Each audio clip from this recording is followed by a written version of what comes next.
A widowed mother and her 11 children, cast out like animals into the wilderness. No food, no shelter, no mercy from the town that once called itself Christian. As darkness swallowed the prairie and the youngest child's cries grew weaker, Eliza Moore made a choice that would change everything. She led her family toward a barn on the edge of nowhere, knowing the owner might shoot them on sight or save them from the cold. What happened next would test everything she thought she knew about survival, trust, and what it means to truly belong somewhere. Stay with me until the very end, hit that like button, and comment what city you're watching from. I want to see how far this story travels. The rocks came first.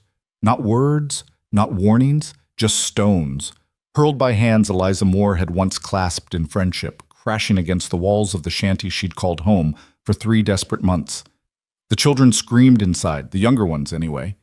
The older ones had learned to go silent when violence arrived. Out! Out with you, woman! You and your cursed brood! Eliza pressed her back against the door, her thin frame barely enough to keep it shut as fists pounded from the other side.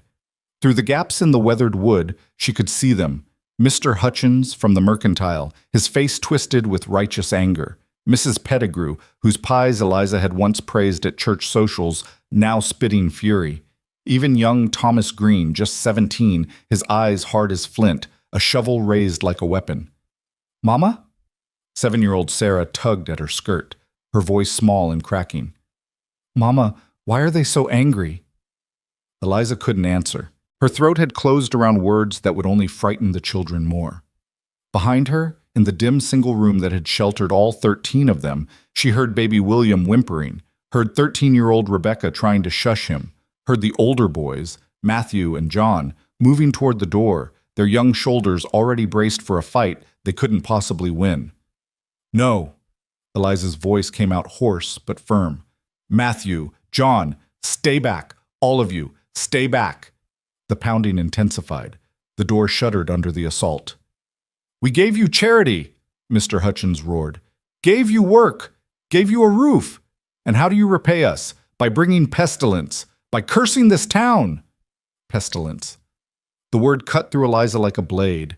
3 children in town had fallen ill with fever.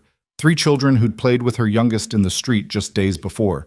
And now, though not a single one of her own children showed even a sniffle, the town had decided. The widow Moore and her overwhelming brood were the cause. They were the rot. They were the curse that needed cutting out. We haven't done anything, Eliza shouted back, her voice breaking. My children are healthy. Please, we'll leave if we must, but give us until morning. Please, the little ones. You'll leave now! The door splintered. Eliza stumbled backward as it burst inward, and suddenly the room was full of angry faces and grabbing hands. Someone seized her arm. Someone else began dragging the children toward the opening, their small bodies tumbling over each other in terror. Don't touch them! Eliza lunged forward, her worn boots slipping on the dirt floor, but Mr. Hutchins caught her by the shoulder and shoved her hard against the wall.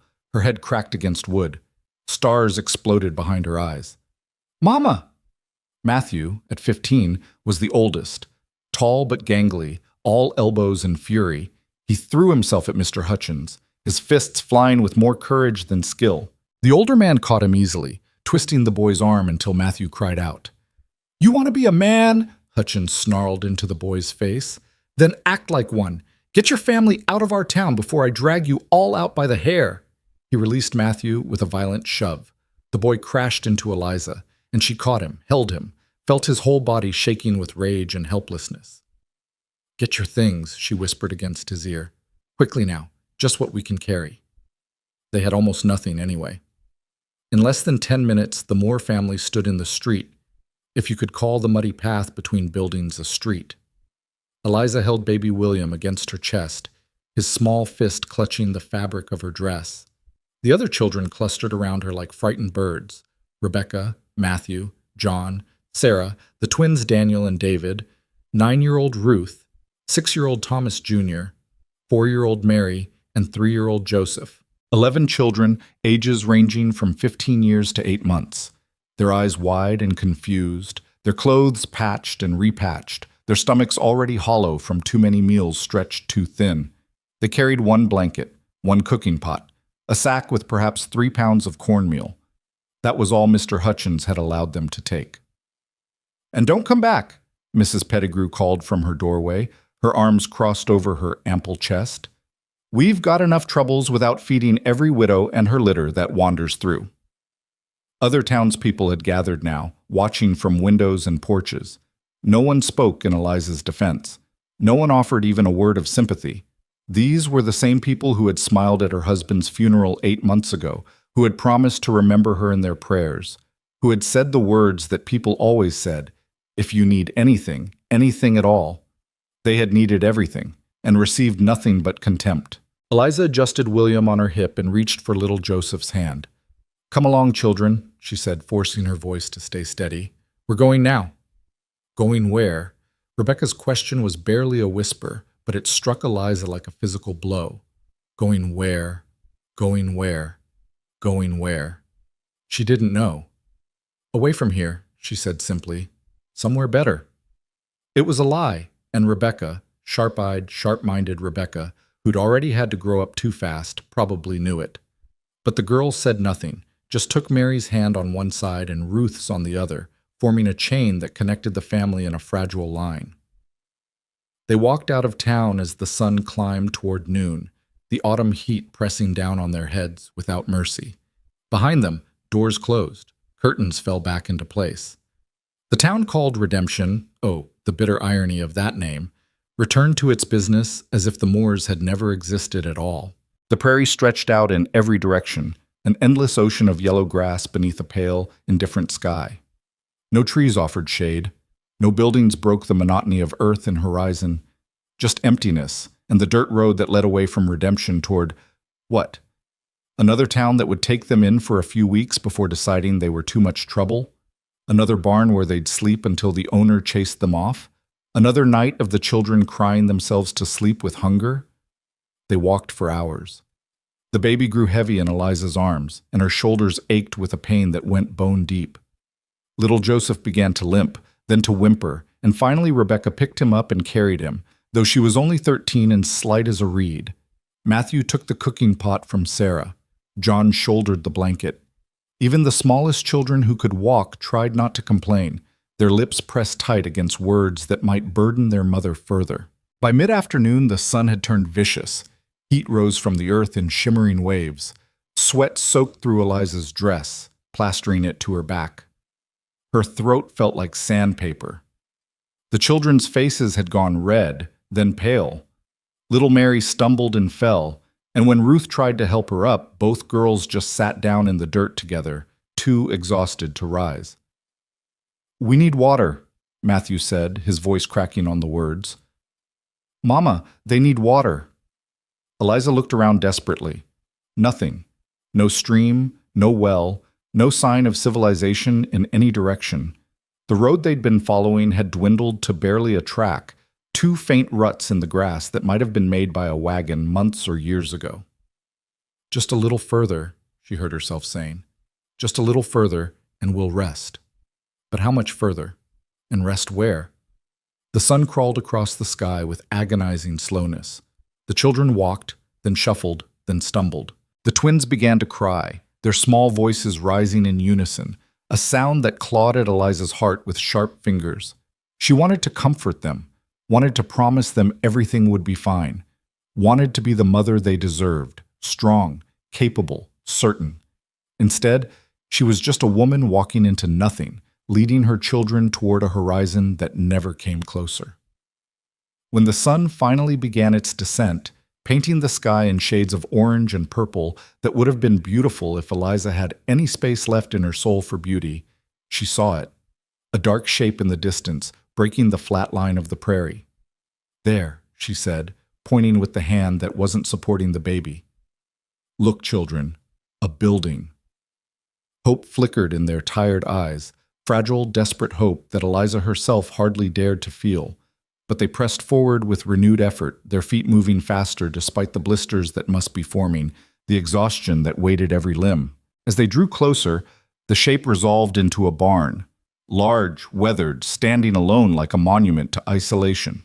Behind it, barely visible in the failing light, stood a small house, more of a cabin, really, rough-built but solid. No light showed in the windows. No smoke rose from the chimney. "Is anyone home?" Sarah asked. "I don't know, sweetheart." They approached slowly, their small parade of ragged refugees drawing nearer to the structure that represented their only hope of shelter for the night. Eliza's mind raced through possibilities and consequences. If someone lived here, would they be kind or cruel? Would they help or hurt? Would they open their door or raise a gun? And if no one lived here, if this place was abandoned, was that better or worse? Shelter without permission was theft, but the children needed shelter. Needed it desperately. The barn loomed larger as they approached, and Eliza could see now that it was well maintained despite its weathered appearance. The doors were solid, the roof intact. Someone cared for this place, which meant someone would likely return to it.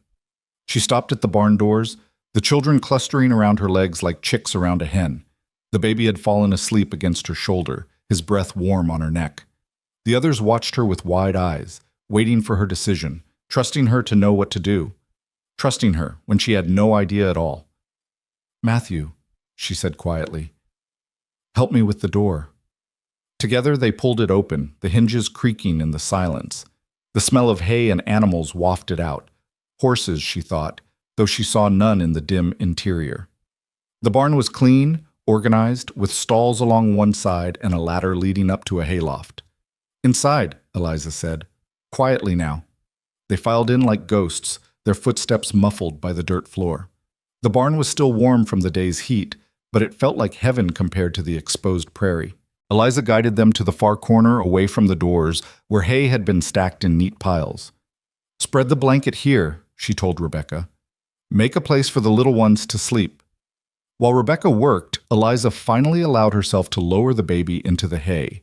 Her arms trembled with relief as William's weight left them. She rolled her shoulders, trying to work out the knots, and looked at her children in the dying light that filtered through gaps in the barn walls. They were filthy, exhausted, terrified, but alive. "I know you're hungry," she said softly, crouching down so she could meet their eyes. "I know you're tired, but we're safe here, at least for tonight. We'll sleep, and in the morning, we'll figure out what comes next." "What if the owner comes?" John asked. At 13, he was already pragmatic, already thinking ahead to consequences. "Then I'll talk to him," Eliza said with more confidence than she felt. "I'll explain our situation. Most people have some kindness in them." Even as she said it, she thought of the stones thrown in redemption, the faces twisted with disgust, the absolute certainty in their voices when they'd called her children cursed. "Mama?" It was Ruth, her voice small in the shadows. "Are we really cursed?" The question pierced Eliza's heart. She reached out and pulled Ruth close, then gathered as many of the children as she could reach into her arms. "No," she said firmly. "No, my darlings, you are not cursed. You are blessings, every single one of you. Don't you ever believe differently." "Then why?" "Because people are afraid," Eliza interrupted gently. "When they're afraid, they need someone to blame. And we were convenient." It was the simplest truth she could offer, and perhaps the only one that mattered. The children seemed to accept it, or at least they were too tired to question further. Rebecca had spread the blanket, and now she began arranging the younger children on it, fitting them together like pieces of a puzzle. The twins curled together, Mary with her head on Ruth's shoulder, little Joseph already half asleep. Eliza nursed the baby one more time, her own stomach cramping with hunger that she tried to ignore. There would be no food tonight. The cornmeal they'd brought would have to last, and she had no way to cook it anyway without fire or water. Tomorrow. Everything would have to wait until tomorrow. "Matthew, John," she said quietly, "you boys sleep near the door. If anyone comes—" "We'll wake you," Matthew finished. His young face looked harder than it should, aged by circumstances he never should have faced. "Don't worry, Mama." But she did worry. How could she not? These were her children, her responsibility, her precious ones. Their father had died in a logging accident, crushed beneath a tree that fell wrong, leaving Eliza with a grief so vast she sometimes felt she might drown in it. But worse than the grief was the practical reality. 11 children to feed, clothe, and shelter with no income, no land, no male protector in a world that valued such things above all else. She'd tried. In the months since Thomas's death, she'd tried everything. Took in washing until her hands cracked and bled. Cleaned houses until her back screamed. Begged for credit at the mercantile until Mr. Hutchins' face turned to stone at the sight of her. Sold everything she owned, her wedding ring, her mother's locket, Thomas's tools, until there was nothing left to sell. And still, it hadn't been enough. Could never be enough. 11 mouths were simply too many for one woman's labor to feed. The town's patience had lasted longer than she'd expected, actually. 3 months of grudging charity before the fever had given them an excuse to cast her out. 3 months before they decided that their limited compassion was better spent elsewhere, on more deserving poor. The kind who came in smaller numbers and brought less inconvenience. Now, sitting in a stranger's barn with her children sleeping around her in the hay, Eliza felt the full weight of her failure pressing down on her chest. She had not protected them, had not provided for them, had not kept them safe from the cruelty of the world. Outside, night had fallen completely. Through the gaps in the barn walls, she could see stars beginning to emerge. Thousands of them, cold and distant and indifferent to the suffering of one widow and her children. She pulled her shawl tighter around her shoulders and tried to pray, but the words wouldn't come. Every prayer she'd uttered since Thomas's death had gone unanswered, and she was tired, so desperately tired, of speaking into silence. The baby stirred against her, and she shifted him gently, settling into the hay beside the other children. The barn was quiet except for their breathing, 11 different rhythms, from Matthew's slow and steady to the baby's quick and light. Her children, her world, everything that mattered. She closed her eyes and tried not to think about tomorrow. The sound that woke her wasn't loud, just the soft creak of the barn door opening. But Eliza's eyes flew open instantly, her body tensing with an animal alertness born of too many nights sleeping in unsafe places. Moonlight spilled through the widening door, silhouetting a figure, tall, broad-shouldered, male. Eliza's hand moved instinctively to cover the baby's mouth, ready to muffle any cry. Beside her, she felt Matthew stirring, felt his body coiling to spring. She put her other hand on his shoulder, holding him still, holding him silent. The figure stepped into the barn, and she heard the soft clink of something metal. A bucket? He moved with the quiet confidence of someone in familiar territory, walking toward the stalls on the far side of the barn. He hadn't seen them yet, hidden as they were in the shadows of the far corner. Eliza's mind raced. Should she speak? Remain silent and hope he didn't notice them? Try to slip out with the children while his back was turned?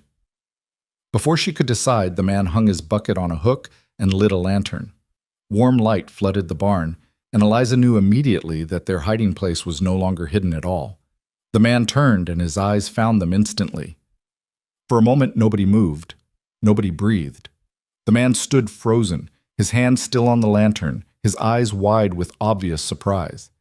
He was younger than Eliza expected, maybe 30, with dark hair that needed cutting and a face weathered by sun and wind. His clothes were simple: work pants, a shirt that had seen better days, boots worn but well-maintained. His gaze moved from Eliza to the children, counting them.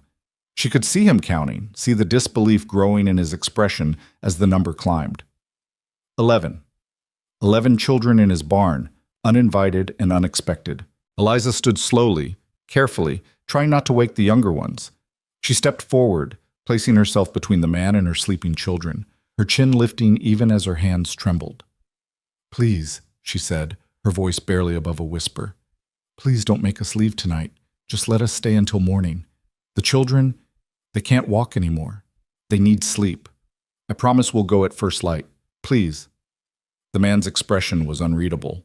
He looked at her for a long moment, and Eliza braced herself for anger, for the order to get out, for the violence she'd learned to expect from a world that had no patience for desperate women with too many children.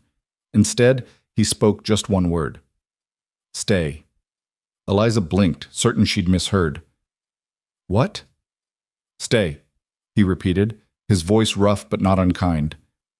"Let them sleep." He turned away before she could respond, taking the lantern with him toward the stalls. Eliza stood rooted to the spot, her mind struggling to process what had just happened. No interrogation, no accusations, no demand for explanation or payment. Just stay? She watched as he moved through his evening routine, checking on the horses she now saw in the stalls, refreshing their water, his movements efficient and sure. He didn't look at her again, didn't acknowledge the enormous intrusion of 13 people in his private space. He simply worked, as if finding a widow and 11 children sleeping in his barn was the most ordinary thing in the world. Finally, he finished his tasks, extinguished the lantern except for one that he left hanging near the door, and walked toward the exit. He paused there, his hand on the doorframe, and looked back at Eliza one more time. "There's a pump outside," he said quietly. "Left side of the barn. Help yourself to water." Then he was gone, the door closing softly behind him, leaving Eliza standing in the dim light with tears streaming down her face, tears of relief so overwhelming she had to press her hand to her mouth to keep from sobbing aloud. "Let them sleep," he'd said.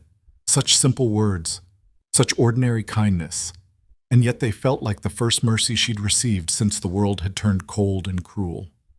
Eliza sank back down into the hay beside her children, her whole body shaking with exhaustion and gratitude and fear that this unexpected gentleness might evaporate like a dream. She pulled the baby close, felt Rebecca shift toward her in sleep, and let herself cry silently in the darkness.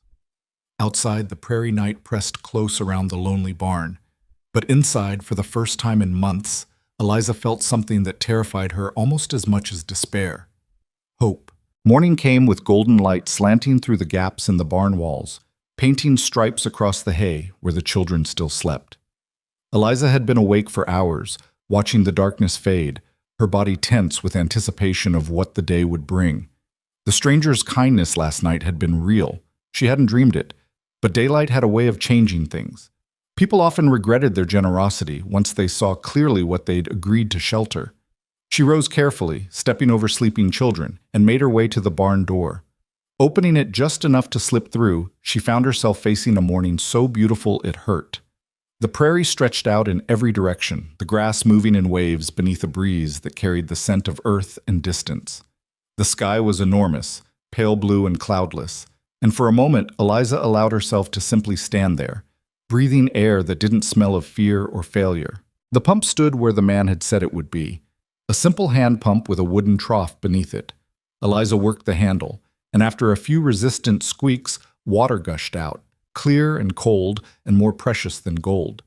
She cupped her hands beneath the flow and drank deeply, the water soothing her parched throat, then splashed her face, washing away the grime of yesterday's desperate journey.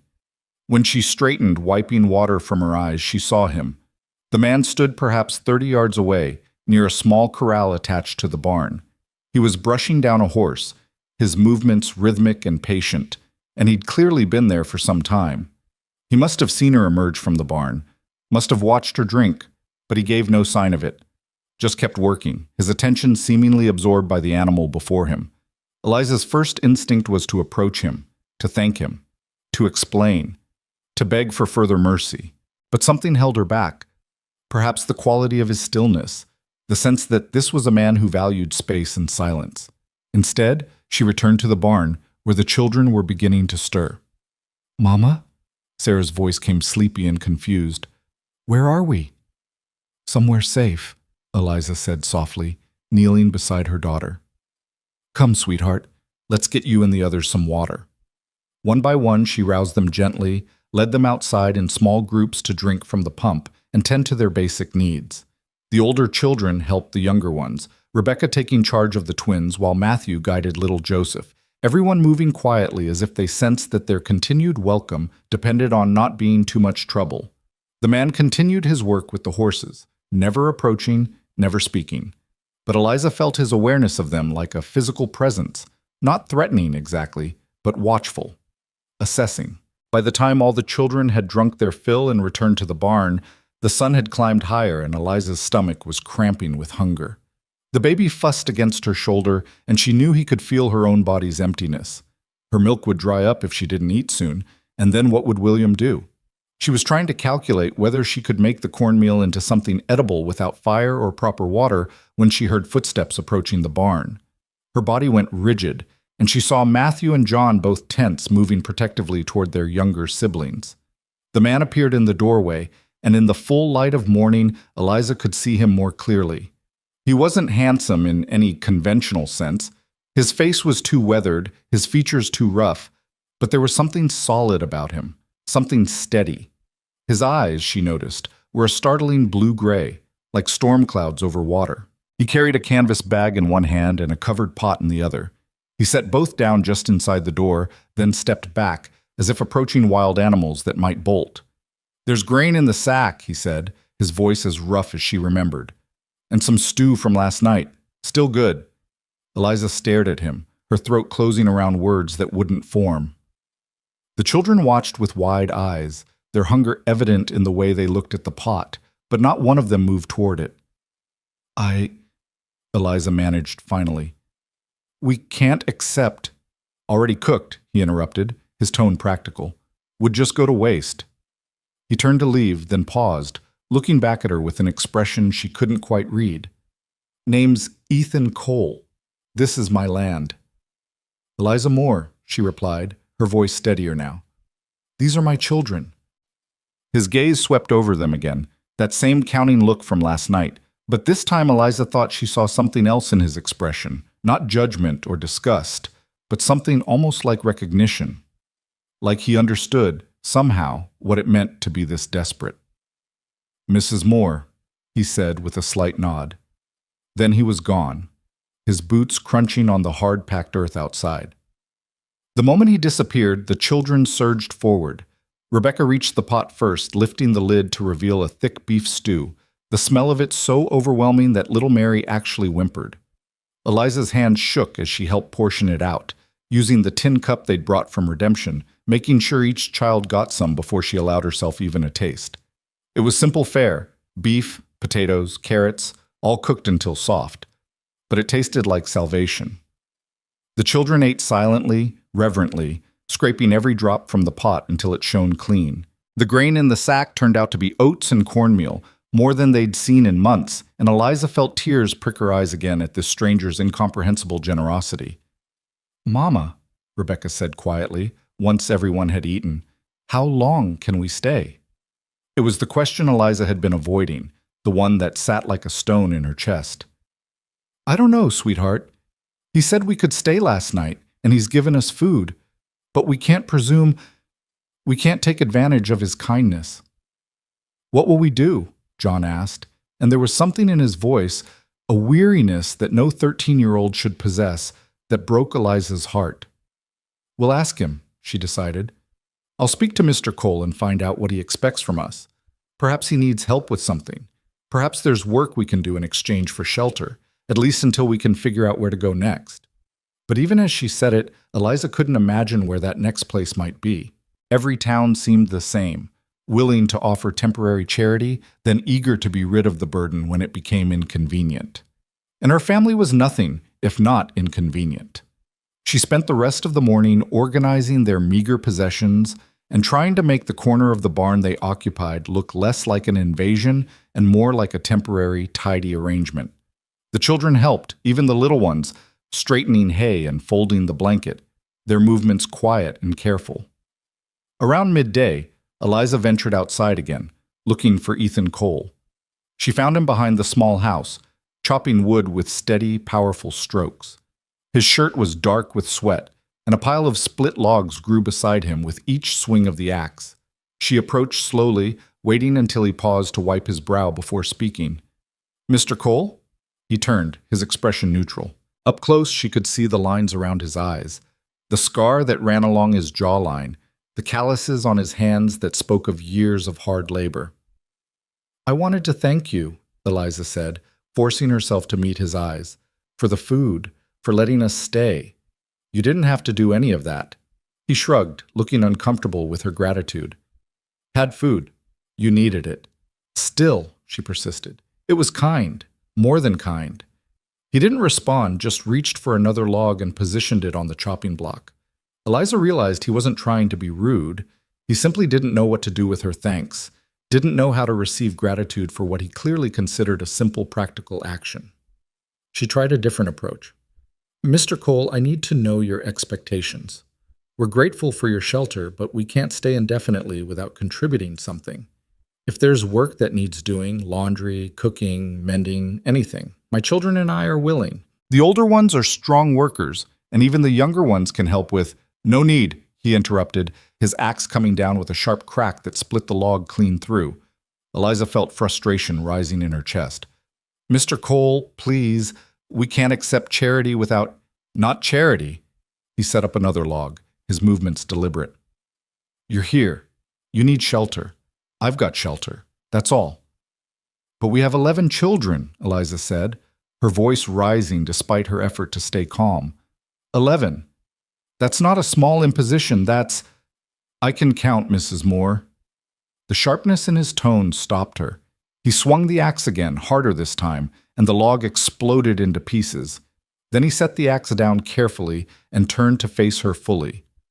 I know what I'm seeing, he said quietly.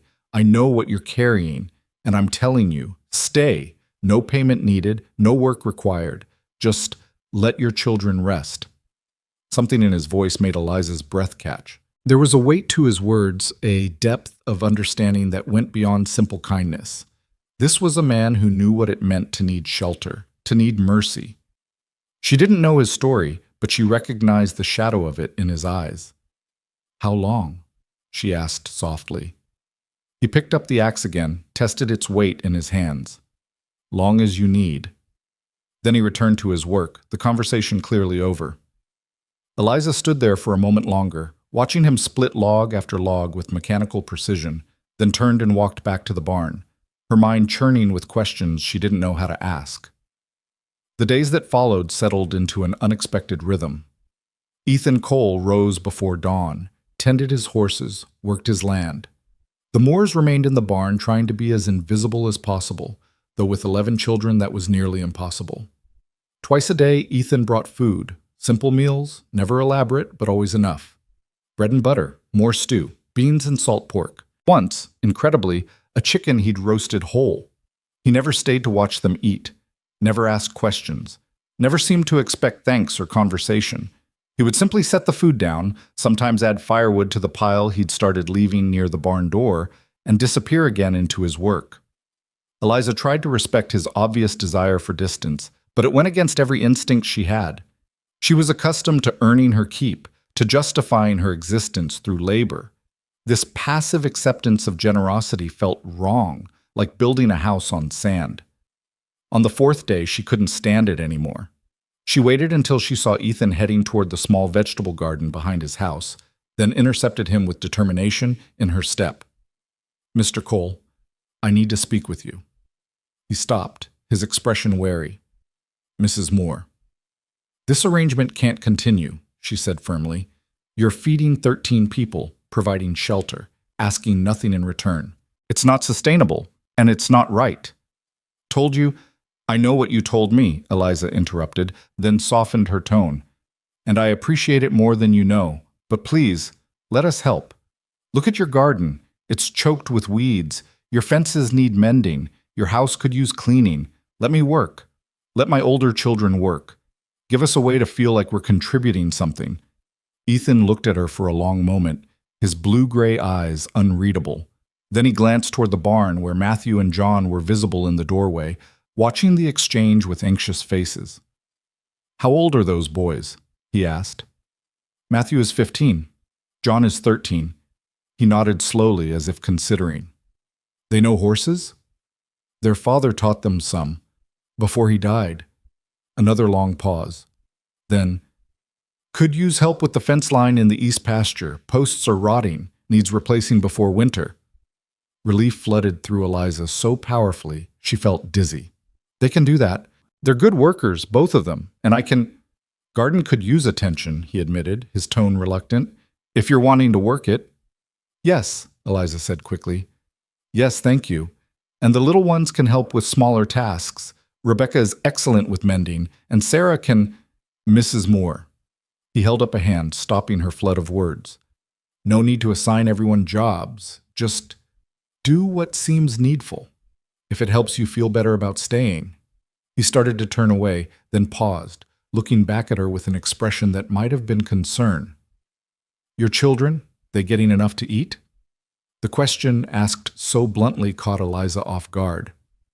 Yes, thanks to you, they're eating better than they have in months. The baby too? Eliza felt heat rise in her cheeks. I'm managing. Ethan's eyes dropped to where she held William against her shoulder, and she knew he could see how thin she'd become. How the dress that had once fit her properly now hung loose. A nursing mother needed to eat well, and she'd been giving most of her portions to the older children, trying to stretch Ethan's generosity as far as possible. Starting tomorrow, he said gruffly, there'll be milk, from the cow, for you and the baby. Mr. Cole, we can't possibly. Cow needs milking anyway. May as well use it. Before she could protest further, he strode off toward the garden, leaving Eliza standing there with tears threatening once again. Every time she thought she'd found the limit of this man's kindness, he extended it further, offering more than she'd dared to ask for. That afternoon, Matthew and John went with Ethan to survey the fence line.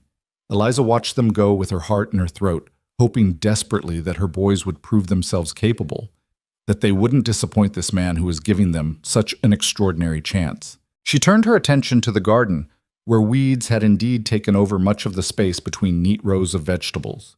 Rebecca came to help her, and together they began the slow work of pulling weeds, their hands moving through the dirt, while the younger children played nearby under Sarah's supervision. "Mama," Rebecca said quietly, after they'd worked in silence for a while, "do you think we can really stay here?" Eliza sat back on her heels, wiping sweat from her forehead with the back of her hand. "I don't know, sweetheart. Mr. Cole has been incredibly generous, but we can't presume this will last forever." "He seems lonely," Rebecca observed, her young face thoughtful. "The way he lives out here by himself? No family, no neighbors nearby, just him and his horses and his work." It was true. In the days they'd been here, Eliza hadn't seen any sign of other people. No visitors, no friends stopping by, no indication that Ethan Cole had any life beyond the boundaries of his isolated homestead. "Some people prefer solitude," Eliza said gently. "Or maybe they're just used to it," Rebecca countered. "That's not the same as preferring it." Eliza looked at her daughter with something approaching awe. At 13, Rebecca already possessed a wisdom beyond her years, an ability to see past surfaces to the truth beneath. It was a gift born of hardship, and Eliza wished desperately that her daughter could have remained innocent a little longer. When the boys returned at dusk, their faces were tired but lit with something Eliza hadn't seen in months: pride. Matthew couldn't stop talking about the work, his words tumbling over each other in his excitement. "He knows so much, Mama, about wood and tools and how to set a post so it'll last. And he didn't treat us like children. He showed us what to do and then trusted us to do it. John and I pulled out 6 rotten posts today, and tomorrow we'll start setting the new ones. And Mr. Cole said we're doing good work. He actually said that." "Good work," he said. John was quieter, but Eliza could see the same satisfaction in his eyes. For the first time since their father's death, her sons had been allowed to be useful, to be capable, to be valued for something other than being burdens. That night, after the children had settled into sleep, Eliza sat in the barn doorway and looked out at the stars. The prairie night was alive with sound, crickets and distant coyotes, the rustle of grass in the wind, the soft movements of horses in their stalls. From the small house, she could see a single light burning in the window, and she wondered what Ethan Cole was doing in there. Was he reading? Sitting alone with his thoughts? Did he ever regret allowing this invasion of his carefully ordered solitude? A week passed, then 2. The children grew stronger, their hollow cheeks filling out, their movements less listless. The older ones worked alongside Eliza, Matthew and John on the fence line, Rebecca in the garden. Even young Sarah, helping with smaller tasks like gathering eggs from the chicken coop Ethan showed them behind the barn. Ethan himself remained largely distant, though Eliza began to notice small changes. He would pause sometimes to watch Matthew and John work, offering a quiet word of instruction or approval. He brought the milk as promised, and once when he saw how thin Eliza's shawl was, he left a heavier blanket folded by the barn door without comment. The children began to relax around him, their initial fear fading into cautious curiosity. Little Sarah started smiling when she saw him, and once the twins actually waved. Ethan never quite smiled back, But Eliza thought she saw his expression soften slightly, the hard lines around his mouth easing just a fraction. One evening, Eliza was preparing the cornmeal mush that had become their staple supper when she realized the firewood had run out. She'd been building small cooking fires outside the barn, careful to keep them controlled and safe, but now she had nothing to burn. She glanced toward Ethan's house, debating whether to ask for more wood or simply make do with raw grain soaked in water. Before she could decide, Ethan appeared with an armload of split logs. He dropped them near her cooking spot without a word, then started to leave. "Mr. Cole," Eliza called after him, unable to hold back the question that had been building inside her. "Why are you doing this?" He stopped, but didn't turn around. "Doing what?" "All of it. The food, the shelter, the work for my boys. You don't know us. We're strangers who invaded your property. You could have sent us away that first night, and no one would have blamed you. So why didn't you?" For a long moment, he didn't answer. The silence stretched between them, broken only by the crackling of the fire Eliza had started. Then, finally, he turned to face her. "Had a sister once," he said, his voice so quiet she had to strain to hear it. "She was widowed young, 3 children, nowhere to go when her husband's family turned her out. I was working a ranch 2 territories away, didn't know she needed help until it was too late." "What happened to her?" Eliza asked softly. "Winter took her. And the children." His face was carved from stone, but his eyes held an old grief that would never fully heal. Found out 6 months after. By then, there wasn't even anyone left to bury properly. Eliza's hand rose to her mouth. "I'm so sorry." "So when I opened my barn door and saw you and your children sleeping there," he paused, his jaw working. "Wasn't going to make the same mistake twice. Wasn't going to be the kind of man who turns away someone who needs help." Understanding flooded through Eliza, sharp and painful. This wasn't about her or her children specifically. This was about his sister, about a debt he could never repay, a guilt he could never absolve. They were benefiting from a grief that had shaped him into someone who couldn't turn away from desperation. "Mr. Cole?" "Food's getting cold," he interrupted, nodding toward her pot. "Should eat while it's hot." He walked away before she could say anything else, disappearing into his house and closing the door firmly behind him. Eliza stood staring after him, her heart aching for this lonely man trying to save his sister by saving strangers, trying to fix a past that was broken beyond repair. The next morning, she woke to find that Ethan had left supplies outside the barn before dawn. Flour, sugar, dried beans, even a precious jar of honey. No note, no explanation. Just another offering laid at the feet of strangers who reminded him of people he couldn't save. Eliza gathered the supplies carefully, her hands reverent, and made a decision. If Ethan Cole was trying to atone for his sister's death by helping her family survive, then she would honor that by making sure they didn't just survive. They would live. They would thrive. They would prove that his kindness mattered, that it changed something, that it meant something real. She would give him that, at least. The first snow came early that year, arriving in late October with a ferocity that caught even Ethan by surprise. Eliza woke to find the world transformed, the prairie buried under white, the wind howling around the barn with a sound like wolves crying. Inside their corner of the structure, the children huddled together for warmth, their breath making clouds in the frigid air. The blanket Ethan had given them wasn't enough. Nothing was enough against cold like this. Eliza could feel it seeping through the barn walls, creeping into their bones, and when little Joseph started coughing, a wet, rattling sound that terrified her, she knew they couldn't stay here another night. But where could they go? Back into the storm? Into another town that would reject them just as redemption had. She was still trying to decide when the barn door opened and Ethan appeared, his coat white with snow, his face grim. He took one look at the shivering children and shook his head. "Can't stay out here," he said flatly. "Not in this. Get them up. You're coming inside." Eliza's heart lurched. "Mr. Cole, we can't impose—" "Wasn't asking." His tone left no room for argument. "This storm's going to last days, maybe a week. That baby won't survive it out here, and you know it." He was right, and Eliza hated how right he was. She hated being this helpless, this dependent, this grateful. But pride was a luxury she couldn't afford when her children's lives hung in the balance. "Children," she said quietly, "gather our things. We're going to Mr. Cole's house." The older children moved quickly, understanding the gravity of the situation. Matthew and John rolled up the blanket while Rebecca helped the younger ones into their threadbare coats. Ethan watched them work, and when they were ready, he led them through the storm to his house. It was small inside, smaller than Eliza had imagined. One main room that served as kitchen and living space, with a fireplace that radiated blessed heat. A door led to what must be his bedroom, and a ladder climbed to a small loft space. Simple furniture, everything worn but well maintained. The home of a man who lived alone and had never expected company. Now that home was invaded by 13 people tracking snow across the floor, dripping melted ice, filling every available space with their presence. Ethan stood by the fireplace and cleared his throat. "Loft's got some old blankets stored up there. You and the older children can sleep there. Younger ones can take my bed. I'll make do out here." "We can't take your bed," Eliza protested.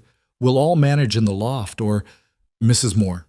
He looked at her directly, his blue-gray eyes steady. "I'm not arguing about this. Put the little ones in the warm bed. That's the end of it." There was something in his voice, not anger, but a kind of weariness with her constant protests, that made Eliza nod. She guided Mary, Joseph, and the twins into the bedroom, her heart aching at how small they looked in the big bed, how they burrowed immediately under the quilts like animals seeking shelter. The rest of them arranged themselves as best they could. Rebecca took the baby up to the loft with Sarah and Ruth. Matthew and John found spots near the fireplace where they could stretch out. Eliza herself ended up in a corner, her back against the wall, watching as Ethan moved around his suddenly crowded house with the stiff movements of someone deeply uncomfortable. He wasn't used to people. That much was obvious. The way he kept his distance, the way his eyes flickered nervously whenever one of the children moved too close, the way his shoulders hunched as if bracing against an invasion. This was a man who had built his life around solitude, and now that solitude had been shattered by the very people he was trying to save. The storm raged for 3 days. 3 long days trapped inside the small house, the wind screaming outside, the snow piling higher and higher against the walls. Eliza tried to keep the children quiet and contained, but it was impossible with 11 of them in such close quarters. They were restless, bored, their cabin fever growing with each passing hour. Ethan spent most of his time outside, braving the storm to tend to his animals, returning only for meals and to sleep in front of the fireplace, his body curved away from the room full of people who had taken over his space. Eliza could feel his discomfort radiating like heat, and it twisted something inside her chest.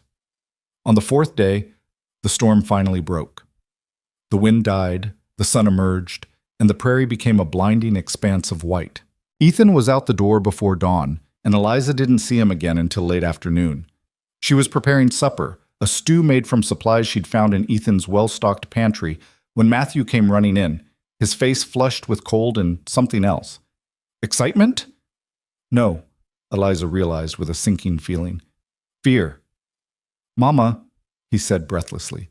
"There are men coming, riders, 4 of them." Eliza's hand stilled over the pot. "Did they see you?" "I don't think so. I was checking the fence line like Mr. Cole showed me. They were still maybe a mile out, but they're heading this way." Through the window, Eliza could see Ethan near the barn, his body alert, his eyes fixed on the horizon. He'd seen them too. The riders grew larger as they approached, and Eliza counted them, 4 men on horseback, moving with purpose across the snow. "Children," she said quietly, "go to the loft. All of you, stay there until I say otherwise." "But Mama," John started. "Now." They obeyed, even Matthew, though Eliza could see the rebellion in his eyes. He was 15, nearly a man, and he didn't want to hide like a child. But he went, and within moments the house was quiet, except for Eliza's pounding heart. She stood at the window and watched as the riders reached Ethan's property. They didn't stop at a respectful distance. They rode right up to where he stood, their horses stamping and blowing in the cold air, and Eliza recognized one of them with a jolt of pure terror. Mr. Hutchins. From Redemption. She couldn't hear what they were saying from inside the house, but she could read the tension in every line of Ethan's body, could see the aggressive posture of the men surrounding him. Mr. Hutchins was doing most of the talking. his gestures broad and emphatic, while Ethan stood perfectly still, his arms crossed over his chest. Unable to bear the not knowing, Eliza wrapped her shawl around her shoulders and stepped outside. The cold hit her like a fist, stealing her breath, but she forced herself forward until she could hear the conversation. "Just telling you as a courtesy," Mr. Hutchins was saying, his voice carrying across the snow. "That woman and her brood are nothing but trouble. Brought sickness to our town, and now she's probably doing the same to you." "Haven't seen any sickness here," Ethan said, his voice flat and cold. "Yet," one of the other men interjected. He was younger, and Eliza recognized him as Thomas Green, the boy who'd held the shovel like a weapon back in Redemption. "But you will. That's what happens when you harbor cursed folk." "Cursed," Ethan repeated, and there was something dangerous in his tone now. "You rode all this way to warn me about curses?" "We rode out here to do our Christian duty," Mr. Hutchins said sanctimoniously. "To warn a fellow man about the danger he's letting sleep under his roof. That woman is a burden everywhere she goes. 11 children, Cole. 11 mouths to feed, 11 bodies taking up space. How long before you realize you've made a mistake? How long before they drag you down too?" Ethan's jaw tightened, and Eliza saw his hands curl into fists at his sides. "Think it's time you left my property." "We're just trying to help you see sense," Thomas Green pressed. "Send her away now before winter really sets in. Before those children get too comfortable. You're a single man. What do you need with a ready-made family, especially one that's nothing but trouble?" "My property," Ethan said again, his voice dropping to something low and threatening. "My business. Not yours." Mr. Hutchins leaned forward in his saddle, his eyes narrowing. "You claiming them, then? This widow and her collection of brats? You taking responsibility for what happens when they bring their bad luck here?" The question hung in the cold air like a challenge. Eliza held her breath, shame and fear warring inside her chest. This was it. The moment when Ethan would realize that helping them wasn't worth the social cost, wasn't worth being associated with people his own kind considered cursed and contaminated. Ethan turned his head slightly, and his eyes found Eliza standing in the doorway. For a long moment, their gazes locked, and she tried to convey everything she couldn't say aloud, her gratitude, her understanding, her willingness to leave if that would make his life easier. Then Ethan turned back to the men on horseback, and his voice rang out clear and hard. "Yes, I'm claiming them. This is my land and they belong on it. Mrs. Moore and her children are under my protection. Anyone has a problem with that can take it up with me directly." The silence that followed was absolute. Even the horses seemed to hold still, as if the whole world had paused to absorb what Ethan had just declared. Mr. Hutchins recovered first, his face flushing dark with anger. "You're making a mistake, Cole, a big one. When those children bring disease and death to your door, don't say we didn't warn you." "Noted," Ethan said coldly. "Now get off my land." "The town won't forget this," Thomas Green added, his young face twisted with malice. "You're choosing her over your own kind, over decent folk who would have been your friends and neighbors. You'll regret it." "Maybe," Ethan agreed, his tone unconcerned. "But that's my choice to make. Just like it's my choice to tell you one last time, leave, now, before I make you leave." There was enough menace in his voice to make even Mr. Hutchins reconsider whatever he'd been about to say. He jerked his horse's head around, and the other men followed suit, their mounts churning up snow as they turned and rode away. They didn't look back, but Eliza could feel their anger like heat waves shimmering in the cold air. When they were finally gone, disappeared into the white distance, Ethan's shoulders dropped slightly. He stood there for a moment longer, staring after them, then turned and walked toward the house. Eliza stepped aside to let him pass, and inside he went straight to the fireplace, his hands gripping the mantel, his head bowed. She closed the door behind her and waited, her heart hammering, not sure what to say or do. "Mr. Cole," she began quietly, "I'm so sorry. I never meant for you to—" "Don't." His voice was rough, strained. "Don't apologize for needing help." "But they're right about one thing," Eliza pressed on, the words tumbling out. "We are a burden. We are too many. And now you've made yourself an outcast because of us. Those men, They'll tell everyone. The whole territory will know you chose to help us instead of sending us away." "Good," Ethan said, and when he turned to face her, his eyes were blazing with something fierce and determined. "Let them know. Let them all know that I don't turn away people who need shelter, that I don't measure a person's worth by how convenient they are, that I won't abandon a woman and her children to freeze on the prairie just because it might make my neighbors uncomfortable." Eliza felt tears streaming down her face, hot against her frozen cheeks. "You don't understand what you've done. You've tied yourself to us. You've claimed us, in front of witnesses. That means—" "I know what it means," Ethan interrupted. He took a step toward her, and his voice gentled slightly. "I knew what I was saying when I said it. I'm not a fool, Mrs. Moore. I knew exactly what I was claiming." "But why?" The question broke from her like a sob. "Why would you do that? Why would you sacrifice your reputation, your standing, your chance at a normal life for strangers?" Ethan looked at her for a long moment, and something shifted in his expression, something vulnerable and honest. "Because you're not strangers anymore," he said quietly. "Because I see Matthew working the fence line every day until his hands are raw, trying to prove he's worth the food he eats. Because I hear Rebecca singing to the little ones at night, keeping their spirits up. Because I watch you give your portions to the children and pretend you're not hungry. Because—" He paused, seeming to struggle with the words. "Because I look at your family and I don't see a burden. I see people trying their best, and that matters." The tears were falling faster now, and Eliza couldn't stop them. In that moment, she felt something crack open inside her chest. All the fear and shame and desperate gratitude she'd been holding back for weeks. All the weight of being unwanted and cast out. All the lonely terror of trying to keep her children alive in a world that didn't care if they lived or died. And here was this man, this quiet, solitary man, telling her they mattered, telling her she mattered. "Thank you," she whispered, because it was all she could manage. Ethan nodded once, then cleared his throat and stepped back, clearly uncomfortable with the emotion filling the small room. "Children can come down now. Storm's past. We'll need to dig out the barn, make sure the animals are all right." As if his words had broken a spell, the children began climbing down from the loft, their faces anxious and uncertain. They'd heard everything. Of course they had. The house was too small for secrets. Matthew was the first to reach Ethan, and the boy stuck out his hand with an awkward formality that would have been endearing if it wasn't so heartbreaking. "Thank you, sir, for standing up for us. For my mama." Ethan looked at the offered hand for a moment, then took it, his large palm swallowing Matthew's calloused one. "You've earned your place here with your work. All of you have." One by one, the children approached him, not crowding, not overwhelming, but each finding their own way to express gratitude. Rebecca offered a shy smile. John promised to work harder than ever.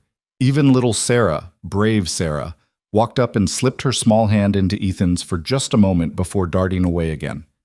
Eliza watched it all through her tears, watched this man who claimed he didn't need people slowly being surrounded by her children, slowly being pulled into the orbit of their messy, complicated, desperately loving family. That night, after the barn had been dug out and the animals tended and supper eaten, Eliza lay in the loft listening to the breathing of her sleeping children around her. Below, she could hear Ethan moving about quietly, banking the fire for the night, settling into his makeshift bed by the hearth. Tomorrow, she knew, would bring new challenges. The men from Redemption would spread word about Ethan's choice, and there would be consequences. There always were. But tonight, for the first time since Thomas had died and left her alone with 11 children and no way to provide for them, Eliza felt something dangerous and fragile unfurling in her chest. Hope. Real hope. Not the desperate kind that came from having no other choice, but the kind that whispered maybe, just maybe, they had found a place where they could stay, where they could belong, where someone had chosen them. The weeks that followed were harder than anything Eliza had anticipated. The snow continued to fall, burying the prairie under drifts that sometimes reached the windows. The cold was relentless, seeping into every crack and corner, making even simple tasks exhausting. But worse than the weather was the isolation. No one came to visit. No one stopped by to check on them or offer seasonal greetings. The few times Ethan made the long ride into the nearest town for supplies, a place called Silver Creek, larger and farther than Redemption, he returned tight-lipped and tense, saying nothing about what he'd encountered there. But Eliza could guess. She'd seen the way gossip worked, the way a story could spread like wildfire across the prairie, jumping from town to town, growing more distorted with each telling. By now, everyone within 100 miles probably knew about the widow, with too many children who'd ensnared some poor fool into taking them in. "Let them talk," Ethan said once, when Eliza tried to apologize for the obvious social cost he was paying. "Talk doesn't hurt anything." But it did hurt.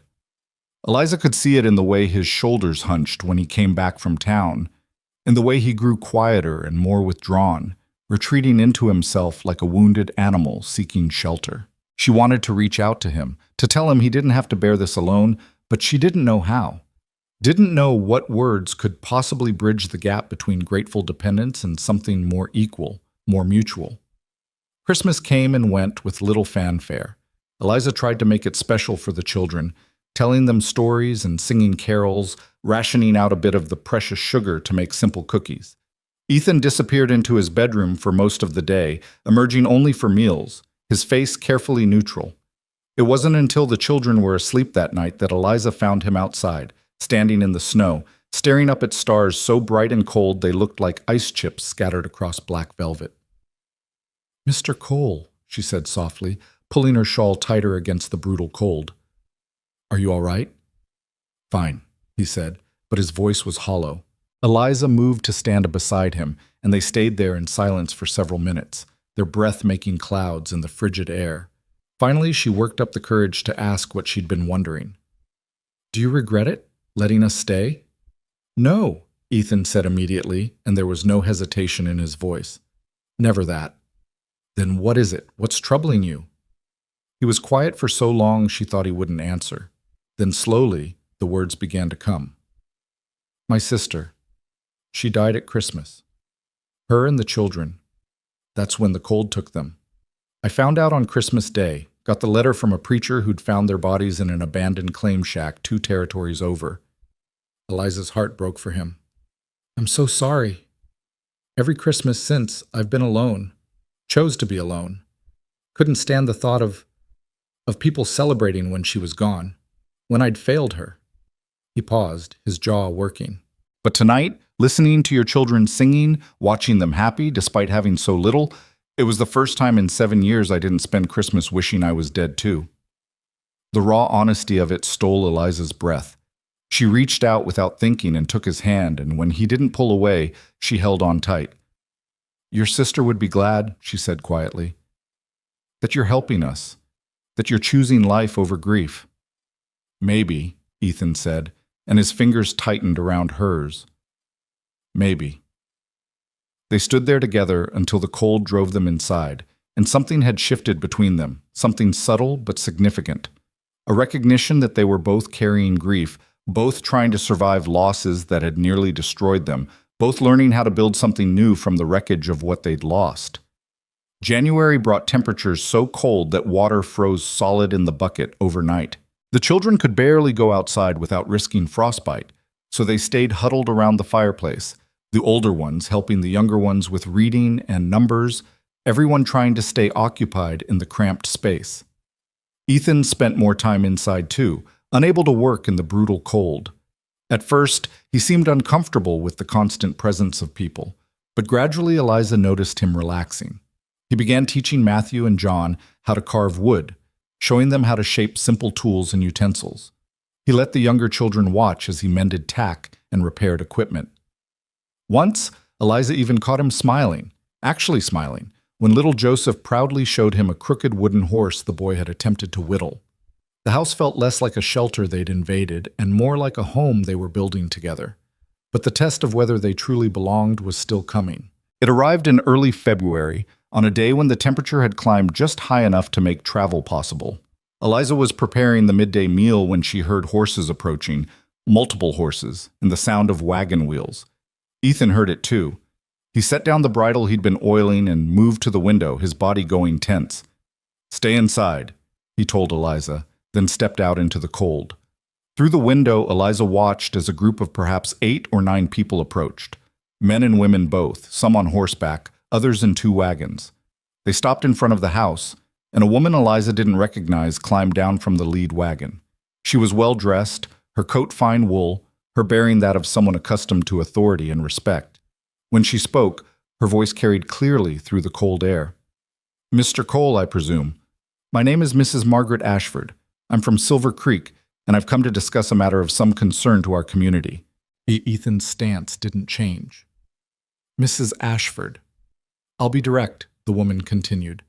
"There's been talk about your situation here, about the woman and children you've taken in. Now, we understand that charitable impulses are admirable, but there are proper ways to handle these things. The children should be in an orphanage where they can be properly cared for and educated. As for the widow, well, surely there are more appropriate arrangements that could be made." Eliza's blood turned to ice. They'd come to take her children. These well-meaning strangers had decided that her family should be torn apart for their own good. "The children are fine where they are," Ethan said, his voice hard. "Mr. Cole, please be reasonable. 11 children, that's far too many for one woman to manage, especially in these conditions. And living here in such close quarters with an unmarried man, well..." Mrs. Ashford's voice took on a tone of practiced sympathy. "We're concerned about propriety, about the children's welfare and moral education. Their welfare is fine, their moral education is none of your business." "I'm afraid it is our business," another voice interjected, a man this time, pompous and self-important. "We have a responsibility to the vulnerable members of our community. These children need structure, discipline, proper Christian upbringing, not to be living in a barn like animals." "They're not in the barn anymore," Ethan said flatly. "They're in my house, under my roof, under my protection." Mrs. Ashford stepped closer, her expression calculating. "Then perhaps we should discuss a more permanent arrangement. If you feel responsible for them, Mr. Cole, the proper thing would be to make the widow an honest woman, give the children a legitimate home." The suggestion hung in the air like a bomb waiting to explode. Eliza's face burned with humiliation. This woman was suggesting Ethan marry her, not out of affection or choice, but out of obligation, to make things respectable, to satisfy the community's sense of propriety. "What I do on my own land is my business," Ethan repeated, his voice rising slightly. "You people have no right to come here and tell me how to live, no right to suggest taking those children away from their mother, no right to any of this. We have every right to protect children from unsuitable situations," the pompous man shot back. "And this is unsuitable, Cole. A widow and her brood living with a bachelor, it's scandalous. It reflects poorly on our entire community." Something inside Ethan seemed to snap. He took a step forward, and there was such fury in his movement that several of the visitors actually stepped back. "Get off my land," he said, his voice low and dangerous. "All of you, take your concern and your propriety and your judgments and get the hell off my property. Mr. Cole, now!" The roar echoed across the snow, final and absolute. Mrs. Ashford looked like she'd been slapped, her mouth opening and closing without sound. The pompous man puffed up with indignation, but one look at Ethan's face seemed to convince him that arguing further would be unwise. They retreated to their wagons and horses, Mrs. Ashford calling back one last time. "This isn't over, Mr. Cole. We'll be back with the territorial authorities if necessary. Those children deserve better than this." "They've got everything they need," Ethan shouted after them, "and they're not going anywhere." Eliza watched through the window as the group departed, their righteous outrage almost visible in the air around them. When they were finally out of sight, Ethan turned back to the house, his face still dark with anger. He came inside and stood in the center of the room, breathing hard, his fists clenched at his sides. The children stared at him with wide eyes, having heard everything through the thin walls. "Mr. Cole," Eliza began, her voice shaking, "I'm so sorry. I never wanted to bring this kind of attention to you. Maybe they're right. Maybe the children would be better off." "Don't!" Ethan interrupted sharply. "Don't you dare finish that sentence." He looked at her, really looked at her, and his eyes were blazing. "Those people don't care about your children's welfare. They care about rules and respectability and making sure everyone fits into their neat little boxes. Well, I don't fit in boxes. Never have. And I'll be damned if I let them tear apart a family just because it makes them uncomfortable.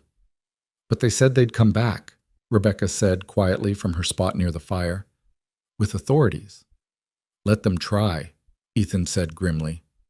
This is my land, legally owned. I've done nothing illegal.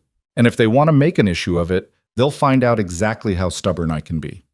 He looked around at all of them, at Matthew and John with their half-carved pieces of wood, at Rebecca holding the baby, at the younger children clustered together for comfort, at Eliza with tears streaming down her face.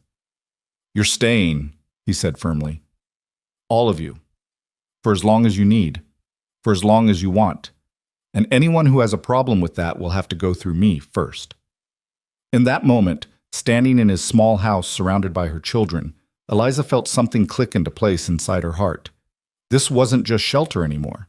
This wasn't just charity or obligation or one man trying to atone for his sister's death. This was a choice, a deliberate, conscious choice to stand together against a world that wanted to tear them apart. This was belonging. And for the first time since Thomas died, Eliza allowed herself to believe that maybe, just maybe, they had finally found home. The threatened return of the authorities never came. Whether Mrs. Ashford had been bluffing or whether Ethan's fury had convinced them to find easier battles to fight, Eliza didn't know and didn't care. What mattered was that February turned to March, and they were still there, still together, still building something that resembled a life. The thaw came slowly, reluctantly, the prairie emerging from its blanket of white in patches of brown and gray. With the warming weather came work, endless work.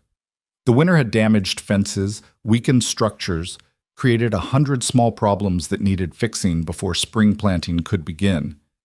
Ethan worked from dawn until well past dark, and Matthew and John worked alongside him, their young bodies growing stronger with each passing day. Eliza watched her oldest sons transform before her eyes, watched them gain muscle and confidence, watched them learn to move with purpose and pride. They looked at Ethan with something approaching worship, hanging on his every word of instruction, desperate to prove themselves worthy of his time and trust. You're good with them, Eliza told Ethan one evening as they stood together watching the boys practice the post-hole digging technique he'd taught them. Better than their father was, if I'm being honest. Ethan looked uncomfortable with the compliment. Thomas More was a good man. Everyone said so. He was, Eliza agreed, surprising herself with how easily she could say it now. But he was gone a lot, working whatever jobs he could find. The boys barely knew him. You've taught them more in 4 months than he taught them in their whole lives. They're good workers, Ethan said gruffly. Smart. Pay attention. They worship you, Eliza said softly. You know that, don't you? Ethan's jaw tightened and he turned away from her scrutiny. They shouldn't. I'm just teaching them what they need to know to survive. That's exactly why they do, Eliza countered. Because you're preparing them for life, giving them skills and knowledge and the confidence to use both.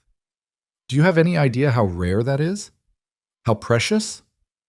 He didn't answer, just walked away to check on something in the barn, but Eliza saw the tension in his shoulders and knew her words had affected him more than he wanted to admit.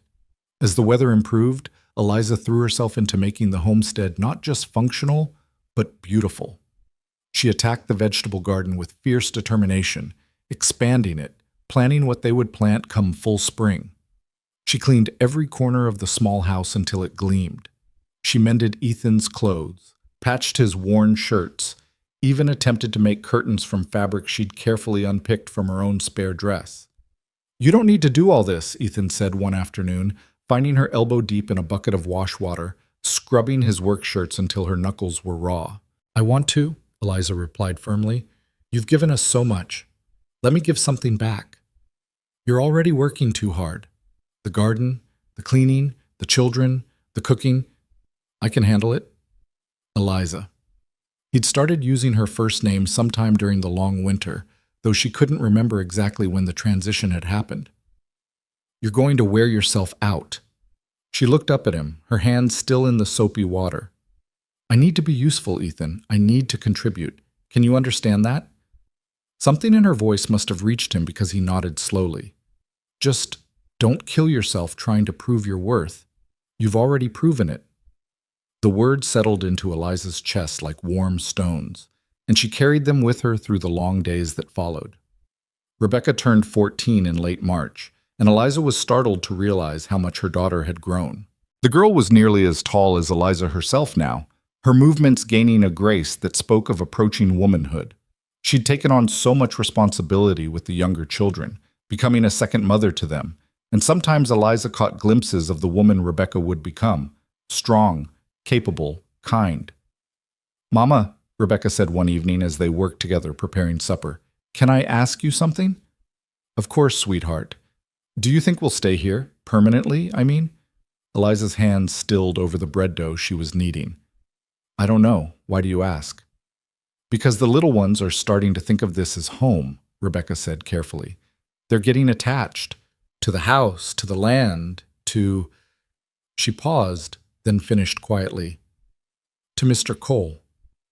"And you?" Eliza asked. "Are you getting attached too?" Rebecca smiled, a small, knowing smile that made her look far older than 14. "I've been watching you, Mama. The way you look at him when you think no one's paying attention. The way he looks at you." Heat flooded Eliza's cheeks. "Rebecca, that's not—" "It's all right," Rebecca interrupted gently. "I think it would be good, for all of us. He's a good man, and we need him. But more than that, I think he needs us too." Eliza stared at her daughter, stunned by the perception in those young eyes. "We can't presume anything," she said finally. "Mr. Cole has been generous beyond measure, but that doesn't mean he wants to be permanently tied to a ready-made family. He has his own life, his own plans." "Does he?" Rebecca challenged. "Because from where I stand, he looks like a man who's been waiting for something to fill up all the empty spaces in his life. And we've done that. Look around, Mama. This house has life in it now. Laughter, purpose. He's different than he was when we first came. Less alone." Eliza wanted to argue, wanted to caution Rebecca against hope that might be misplaced, but she couldn't. Because her daughter was right. Ethan had changed. The hard edges had softened. The silences had grown more comfortable. The way he moved through the house, their house, it felt like now, had shifted from reluctant tolerance to something that looked almost like contentment. But contentment wasn't the same as commitment, and Eliza had learned the hard way not to build dreams on unstable foundations. April brought rain, torrential rain that turned the prairie into a sea of mud and tested every roof and wall on the property. The small house leaked in 3 places, and Eliza spent a miserable night moving buckets around to catch the drips while the children huddled together trying to stay dry. The next morning, Ethan climbed onto the roof despite the continuing drizzle and spent the entire day patching and repairing. When he finally came down, soaked and exhausted, Eliza had hot coffee waiting and a towel for him to dry off with. "Thank you," she said simply. He accepted the coffee, wrapping his cold hands around the cup.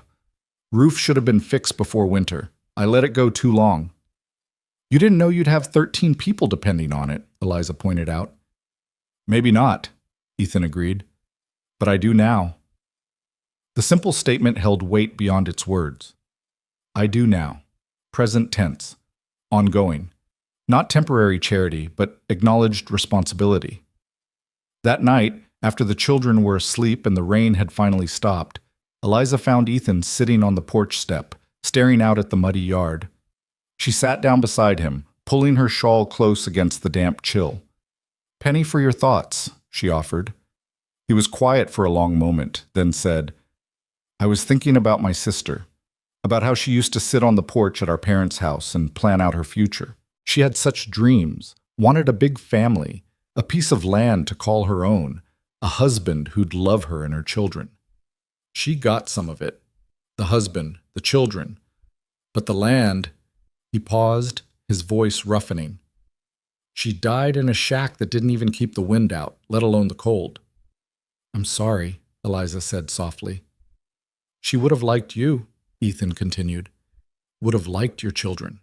She always said that a full house was a blessed house."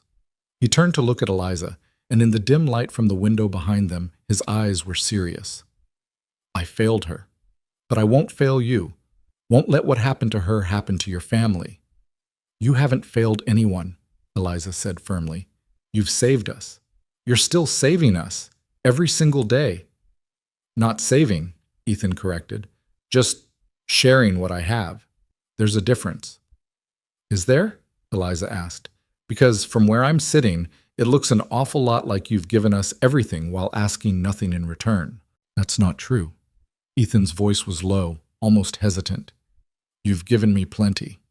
What could we possibly have given you? We came here with nothing. We still have nothing. Ethan gestured toward the house behind them, where the children slept safe and warm. You've given me purpose, reason to fix the roof, to plant a bigger garden, to care about whether the fences hold through the next storm. Before you came, I was just existing, going through the motions, working because that's what you do, not because it mattered. But now, he trailed off, seeming to struggle for words. Now? Eliza prompted gently.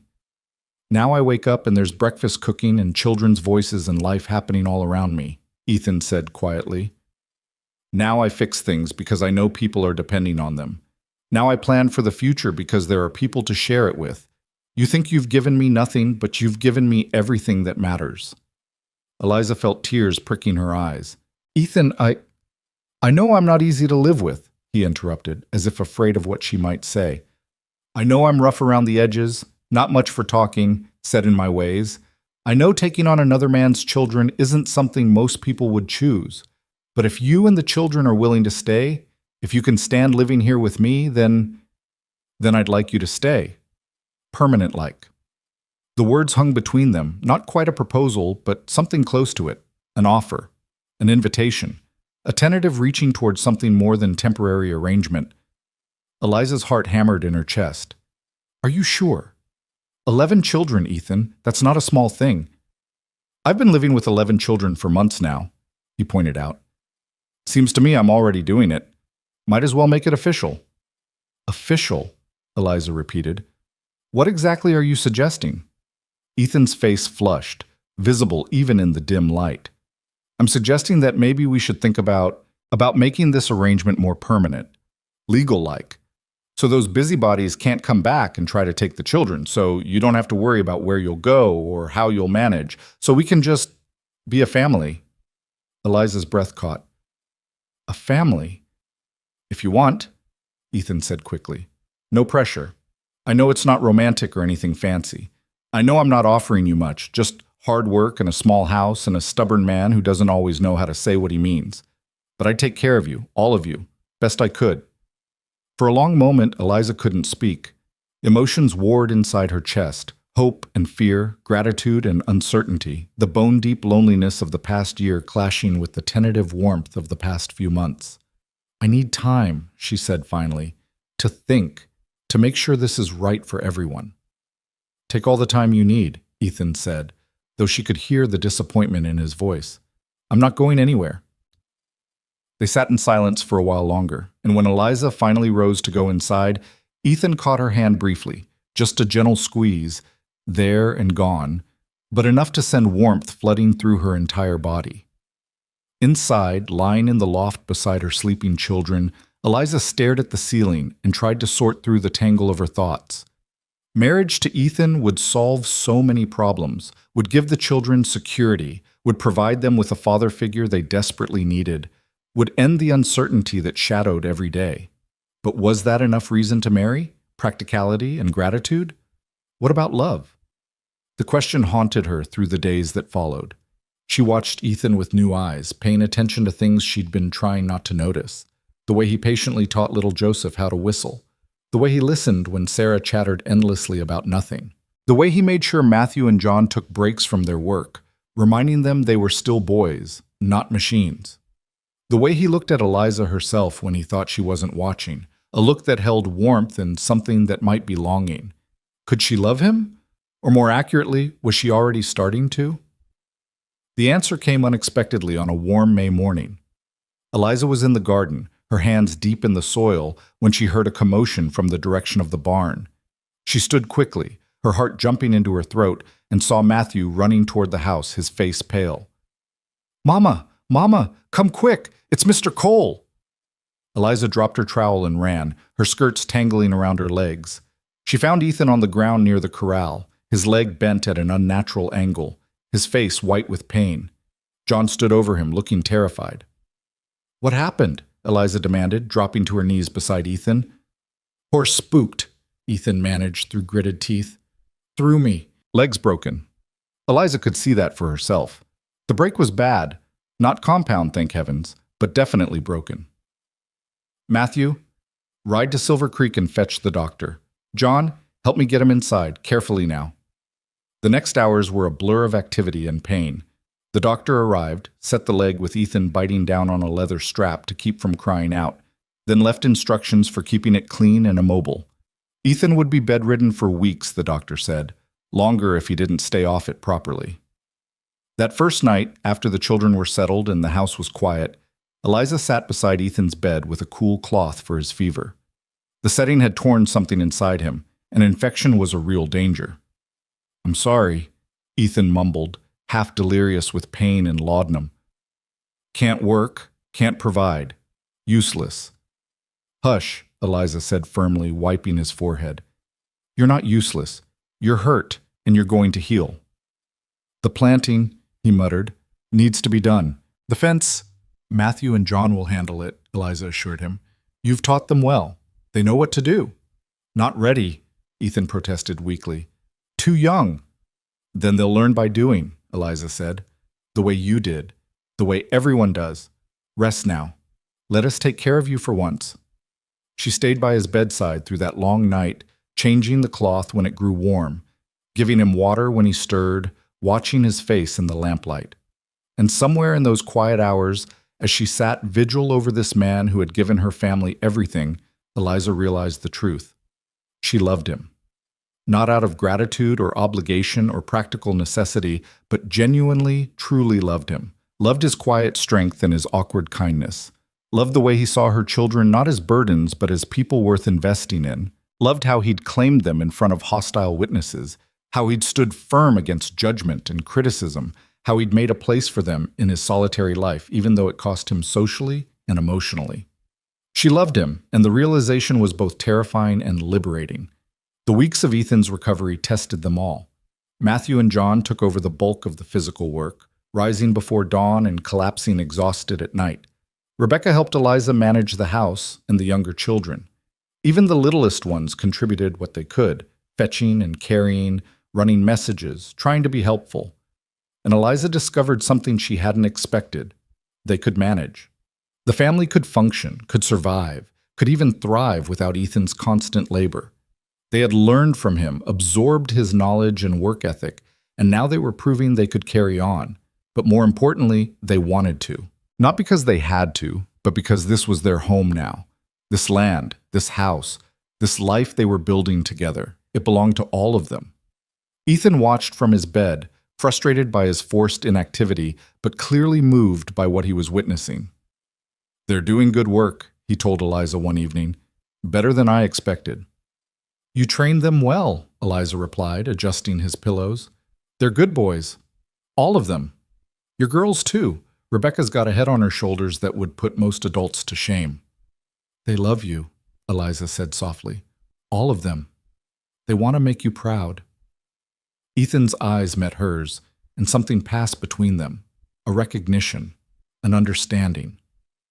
I am proud of them, of you, of what we've built here. We, Eliza repeated. I like that word. So do I, Ethan admitted. More than I thought I would. When he was finally able to move around on crutches, Ethan insisted on hobbling outside to check on the work. What he found brought him to a complete stop. The fields had been planted, neat rows stretching across the acreage. The fences were repaired. The barn had been cleaned and organized. Even the vegetable garden had been weeded and expanded. Matthew and John stood nearby, watching his reaction with anxious hope.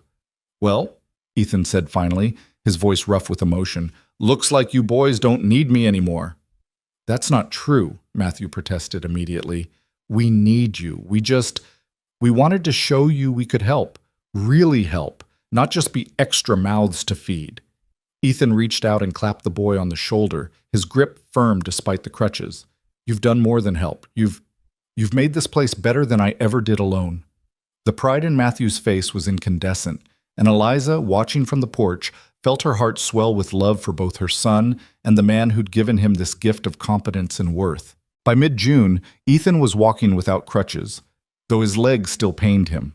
The summer had settled in hot and bright, and the homestead buzzed with activity. The garden was producing, the crops were growing, the animals were healthy. They'd survived the winter, survived the threats from outsiders, survived Ethan's injury. They'd survived together. One evening, after supper had been cleared and the children were occupied with their various activities, Eliza found Ethan standing by the fence, looking out over the land. She joined him, comfortable now with the silences between them. "I've been thinking," Ethan said after a while, "about what I said back in April, about making things permanent." Eliza's heart began to pound. "Have you changed your mind?" "No," he said immediately. "Opposite, actually. I'm more sure now than I was then. Watching how everyone pulled together when I was laid up, seeing how the boys have grown, how the little ones have settled in. This is what family looks like. This is what I want." "I've been thinking too," Eliza said quietly, "about what it means to build a life with someone, about partnership and trust and shared purpose."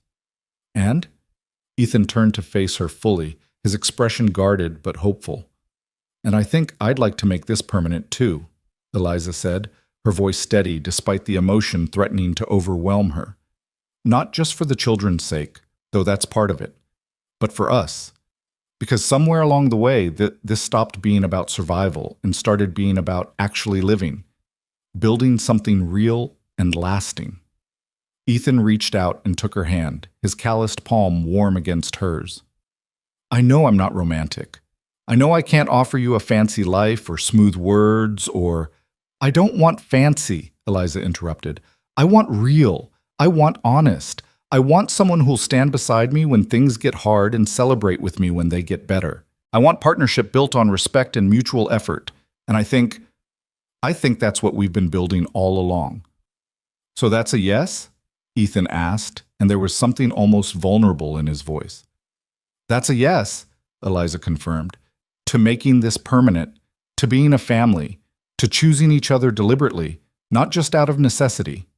Ethan smiled then, a full, genuine smile that transformed his entire face. "Should probably ask you proper-like, make it official."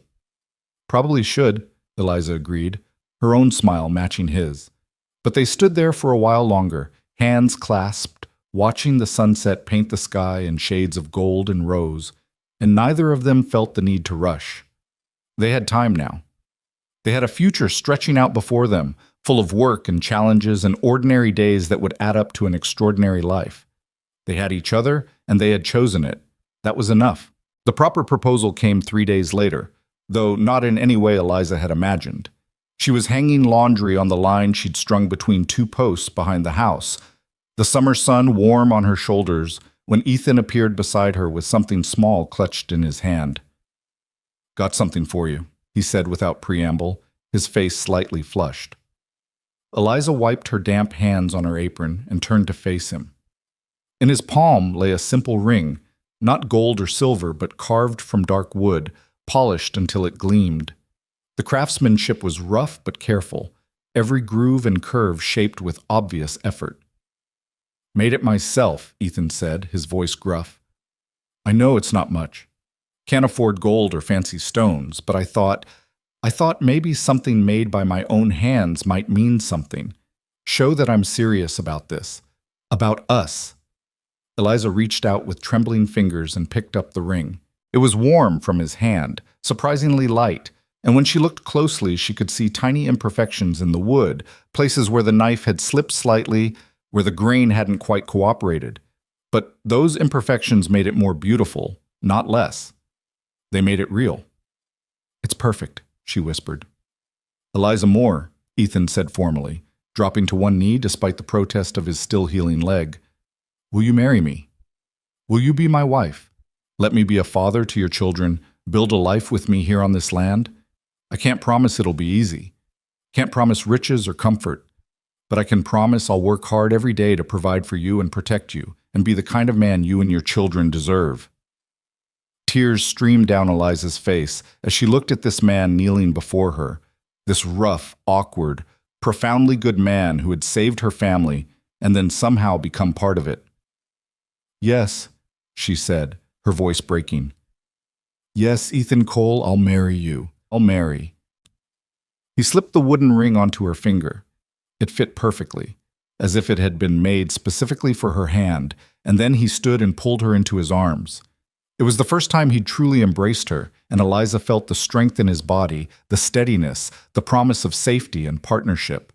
Behind them, a small voice squealed with delight. They broke apart to find all 11 children watching from various hiding spots, behind the corner of the house, peeking through windows, clustered near the barn. They'd been spying, clearly, waiting to see what would happen. "Did she say yes?" Sarah called out, her voice high with excitement. "She said yes," Ethan confirmed, and the children erupted in cheers. They came running then, all of them, surrounding Eliza and Ethan in a chaotic circle of hugs and questions and laughter.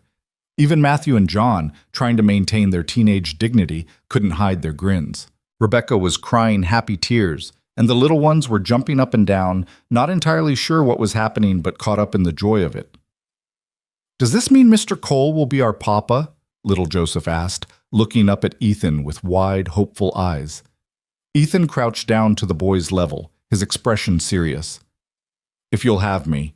I know I can't replace your real father, and I won't try to, but if you're willing, I'd be honored to be your papa from here on out." Joseph threw his small arms around Ethan's neck, and one by one the other children followed suit until Ethan was buried under a pile of embracing bodies. He looked overwhelmed and uncomfortable and happier than Eliza had ever seen him. They were married 2 weeks later in the small parlor of the territorial judge in Silver Creek. It wasn't the wedding Eliza had once dreamed of. There were no flowers or fancy dress, no crowd of well-wishers, no celebration. Just her and Ethan and the judge and the children as witnesses. Matthew stood as Ethan's best man, his young face solemn with the weight of the responsibility. Rebecca held the baby and tried to keep the younger ones quiet during the brief ceremony.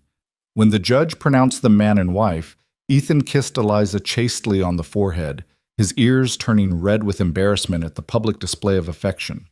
The children cheered anyway, and for the first time in longer than she could remember, Eliza felt something like pure, uncomplicated happiness. They spent that night as they'd spent so many others, Ethan by the fire, Eliza and the children in the loft and bedroom, because neither of them quite knew how to navigate this new reality. The practical arrangement they'd lived with for months didn't automatically transform just because vows had been spoken. But Eliza wore the wooden ring on her finger, and when she caught Ethan looking at her, she saw something new in his eyes. Not possession exactly, but belonging. They belonged to each other now, officially and completely. The real work of building a marriage began the next morning and continued through the long, hot summer. It wasn't easy. Ethan was set in his ways, accustomed to solitude and silence. Eliza had her own habits formed by years of managing alone. They bumped against each other awkwardly, learning to share space and decisions, learning to communicate about things that went beyond the practical matters of running a homestead. Their first real argument came in late July, over something so small Eliza could barely remember later what had started it. Something about how to manage the harvest, she thought, or whether to sell some of the produce in town. Whatever the cause, they'd both said sharp words, and Ethan had stalked off to the barn while Eliza had retreated to the house, her face hot with anger and embarrassment. Rebecca found her mother sitting at the table, staring at nothing. "You two will work it out," the girl said wisely, old beyond her 14 years. "How can you be sure?" Eliza asked. "Because you both want to," Rebecca replied simply. "That's what makes you different from other couples I've seen. You both actually want this to work. You're both willing to fight for it." She was right, of course. That evening, Ethan came back to the house and sat down across from Eliza at the table. "I was wrong," he said without preamble. "About the harvest? You were making sense, and I was just being stubborn because I'm used to deciding things on my own." "I was too quick to dismiss your concerns," Eliza admitted. "You know this land better than I do. I should have listened more carefully." They talked then, really talked, working through the disagreement until they reached a compromise that satisfied them both. And when they finished, Ethan reached across the table and took Eliza's hand, his thumb brushing over the wooden ring he'd made. "We're going to have more fights," he said, Probably lots of them. We're both stubborn people. Probably, Eliza agreed. But we'll work through them, Ethan continued, because that's what partners do. They don't run away when things get hard. They stand together and figure it out. Together, Eliza echoed, and the word felt like a promise. August brought a crisis that tested that promise to its core. A drought settled over the prairie day after day of relentless sun and cloudless sky. The crops began to wither. The creek that supplied their water dropped to a trickle. The animals grew restless and irritable in the heat. Ethan worked himself nearly to exhaustion trying to save what he could, hauling water from the deeper well, building shade structures, doing everything possible to minimize the damage. Matthew and John helped, their young faces grim with worry. Everyone knew how much they depended on the harvest. It would determine whether they had enough to eat through the next winter, whether they could afford supplies and necessities. One particularly brutal afternoon, Eliza found Ethan sitting on the porch steps with his head in his hands. She sat down beside him, close enough that their shoulders touched. "Lost half the wheat," he said without looking up. "Maybe more. And the vegetable garden's barely producing. I don't know if we'll have enough." "We'll have enough," Eliza said firmly. "You don't know that." "Yes, I do," she insisted, "because even if the harvest fails completely, we'll figure something out. We'll hunt. We'll fish. We'll make do with less. We've survived worse than a drought, Ethan. We'll survive this too." He finally looked at her, his eyes red-rimmed from sun and dust and worry. "I promise to provide for you, to take care of you and the children. What kind of husband can't even—" "The kind who's doing everything humanly possible," Eliza interrupted. "The kind who works until his hands bleed trying to save the crops. The kind who cares so much about his family's welfare that he's tearing himself apart with worry. That's the kind of husband you are, Ethan, and that's exactly the kind I need." She took his face in her hands, forcing him to meet her eyes. "We're not going to starve. We're not going to freeze. We're going to make it through this together, just like we've made it through everything else. Do you understand me?" Something in his expression cracked, and he pulled her into a tight embrace, his face buried against her shoulder. She held him, while his body shook with silent sobs. All the fear and frustration and overwhelming responsibility he'd been carrying finally breaking through his stoic exterior. "I've got you," Eliza murmured against his hair. "We've got each other. That's what matters most." The drought broke in early September with storms that rolled across the prairie like artillery fire. Rain came in sheets, drenching the parched earth, filling the creek until it overflowed its banks. Too late to save most of the wheat, but the garden recovered, and the late-season vegetables thrived in the renewed moisture. They wouldn't have the harvest Ethan had hoped for, but they'd have enough. Barely enough. But enough. "We're going to need to be careful this winter," Ethan told the family one evening at supper. "Watch every penny, make every resource stretch. It's going to be tight." "We can do tight," Matthew said confidently. "We've done tight before." "And we always had less then than we have now," Rebecca added. "We've got the chickens for eggs, the cow for milk, a full root cellar. We've got each other. That's more than enough."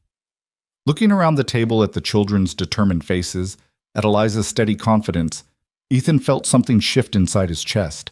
They weren't afraid. They were ready to face hardship together, to work and sacrifice and support each other through whatever came.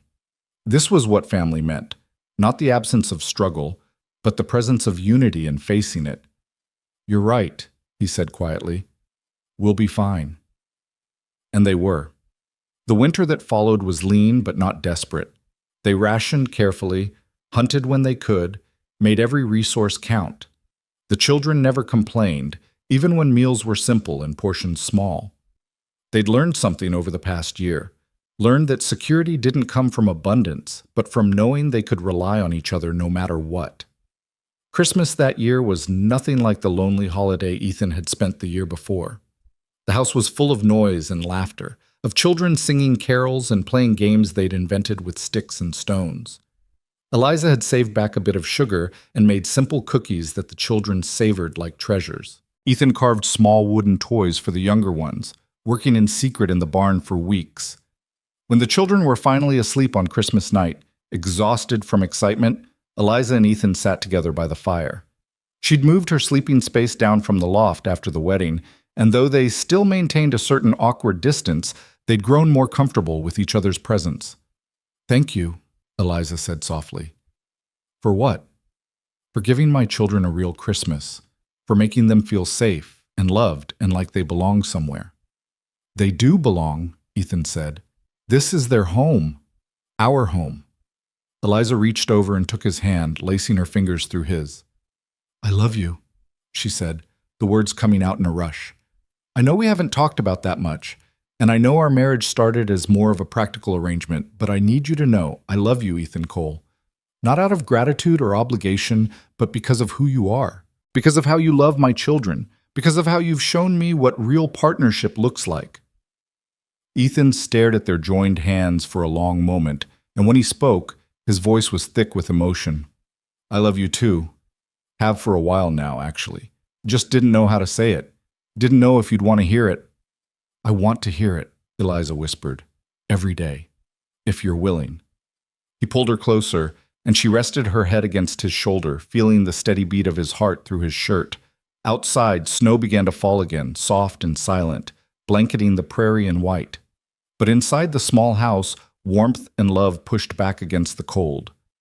Spring came again, as it always did, and with it came new challenges and new joys. The garden was planted larger than ever, with all the children helping. The fields were sown with hope for a better harvest. The animals multiplied, adding to their modest prosperity. One warm April morning, Eliza realized she'd missed her monthly courses. At first she dismissed it as stress or age. She was past 35 after all. But when it happened again, and then a third time, she couldn't deny the truth. She was pregnant. The realization terrified her. 12 children.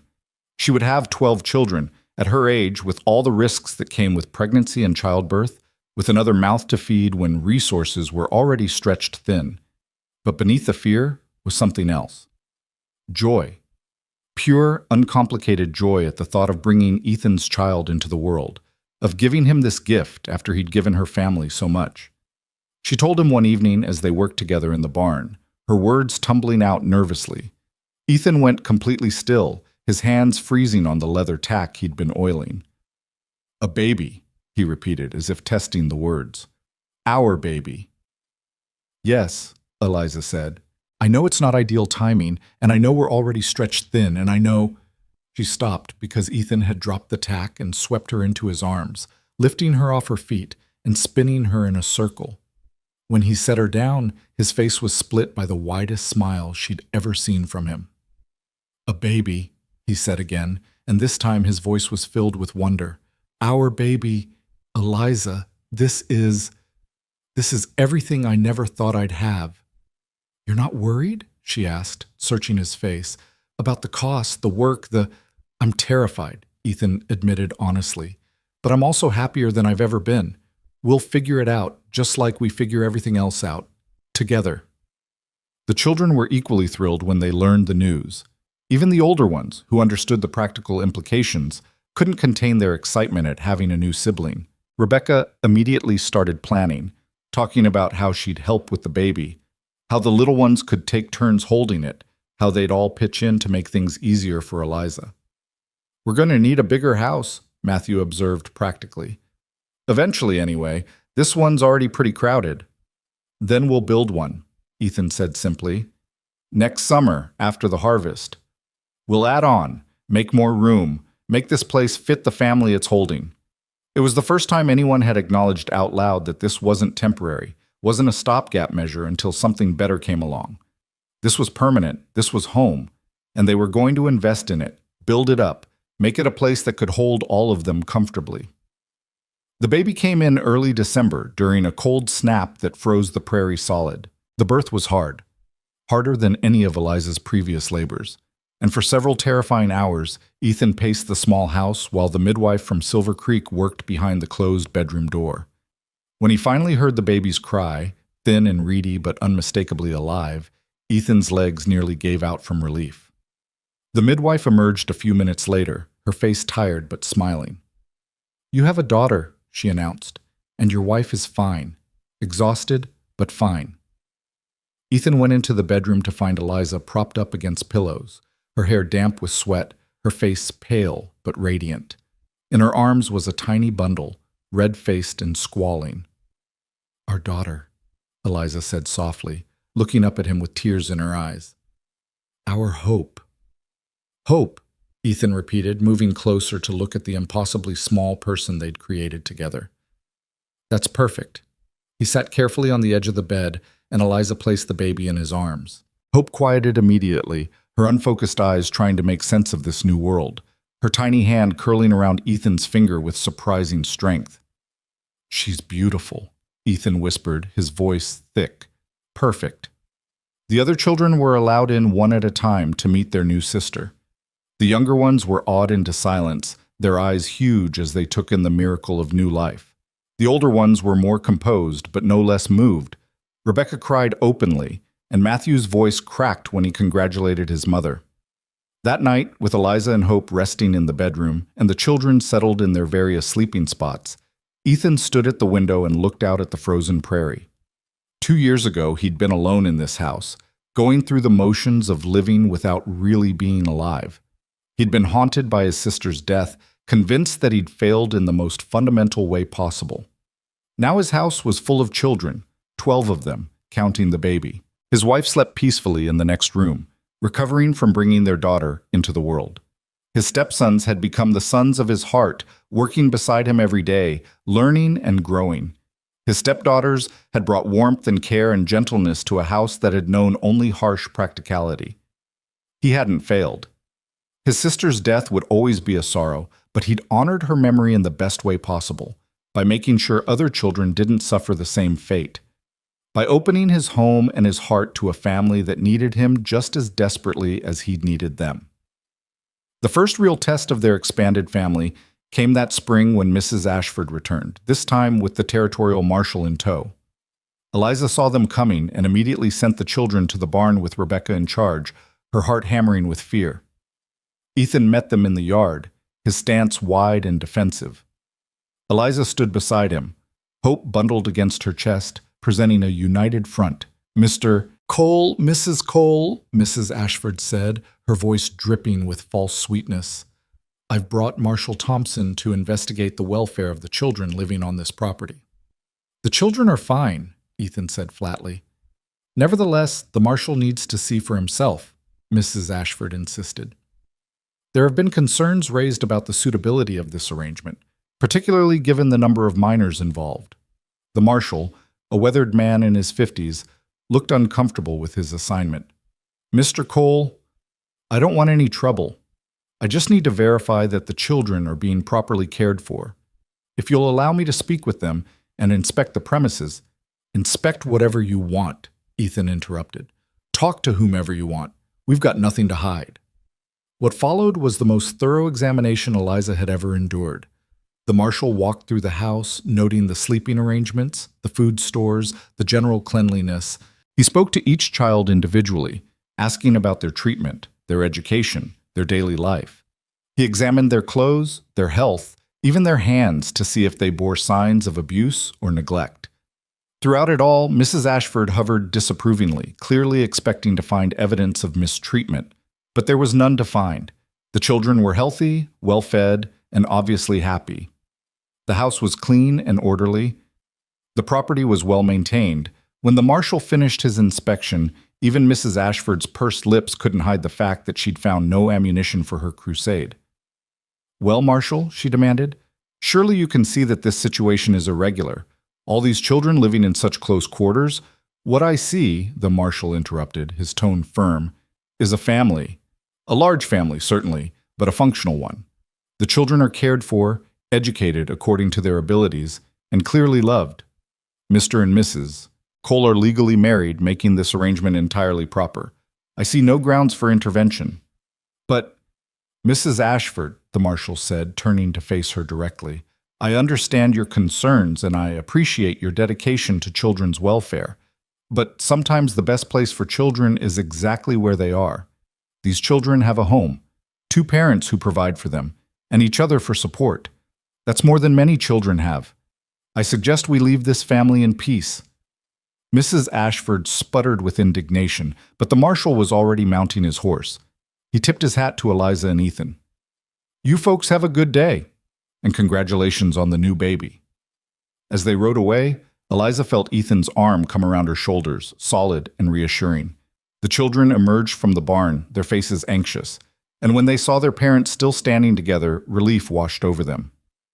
"Are they gone?" Matthew called out. "They're gone," Ethan confirmed. For good, I think. That night, after the children were asleep and Hope was settled in her cradle beside their bed, Eliza and Ethan lay in the darkness talking quietly. "Do you think she'll come back?" Eliza asked.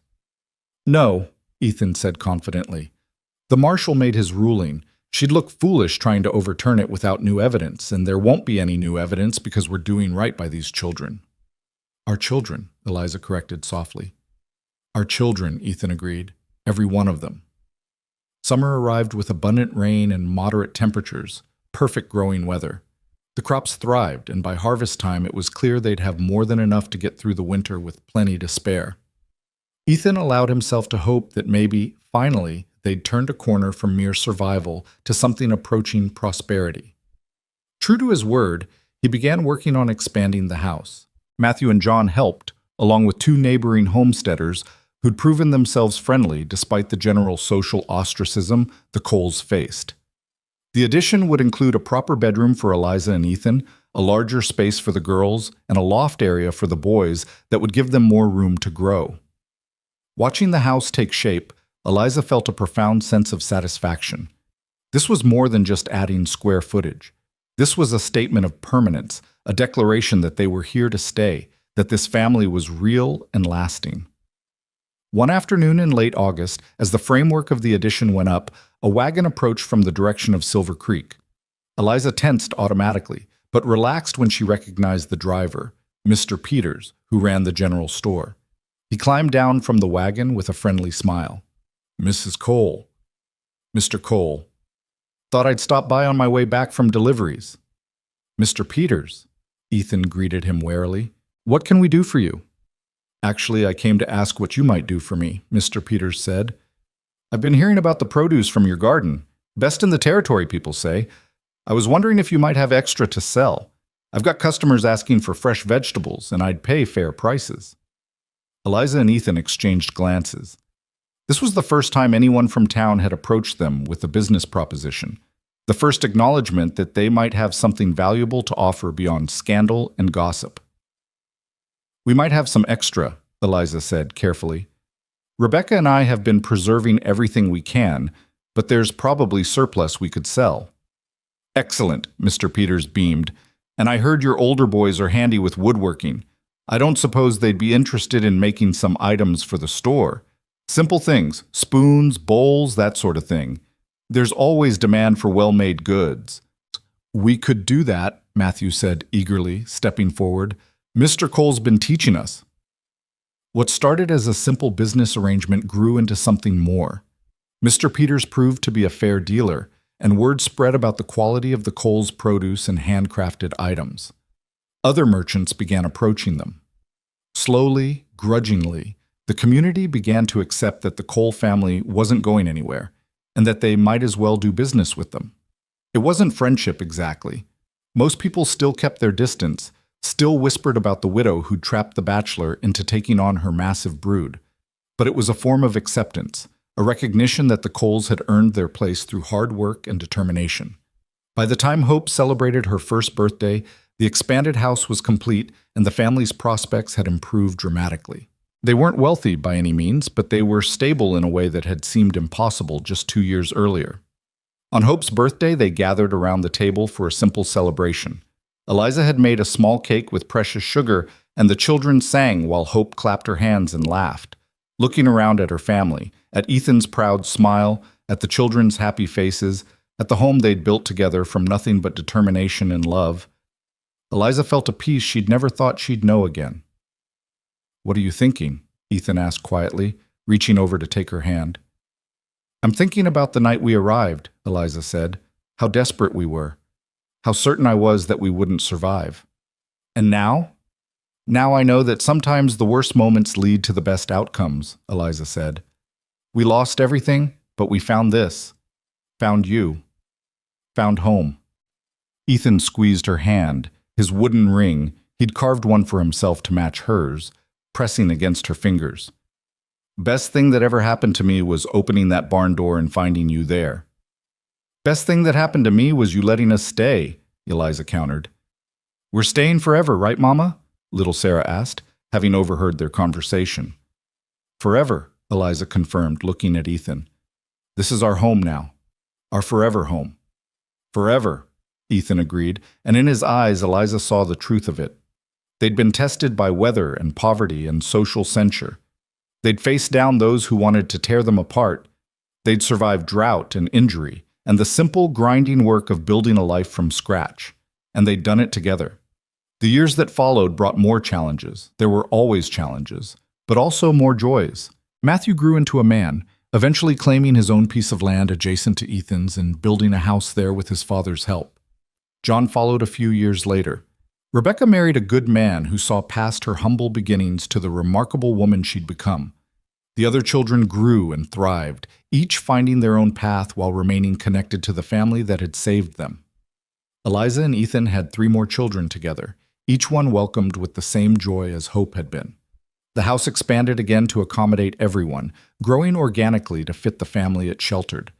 People sometimes asked Ethan if he ever regretted opening his barn that night, letting in a widow and her 11 children who'd upended his entire life. His answer was always the same. Regret? He'd say, looking genuinely confused by the question. Why would I regret finding my family? Because that's what they were. Not a burden accepted out of obligation or guilt, not charity given to the desperate, not a practical arrangement born of mutual need, though it had started that way. They were family, chosen deliberately, built intentionally, sustained through love and work, and unwavering commitment to each other. Eliza Moore had been driven from town as a burden, chased away with her children like animals. She'd arrived at Ethan Cole's barn with nothing but desperation and fear, but she'd found something there in the hay, something she hadn't expected. She'd found a man willing to see past numbers and inconvenience to the people underneath. She'd found someone willing to claim her family as his own, to stand against judgment and criticism, to build a life based not on what society expected, but on what his heart demanded. She'd found home, and in the end, that was everything that mattered, not the size of the house, or the abundance of the harvest, or the approval of neighbors. Just the simple, profound truth that they belonged to each other, and that belonging was enough. It was more than enough. It was everything.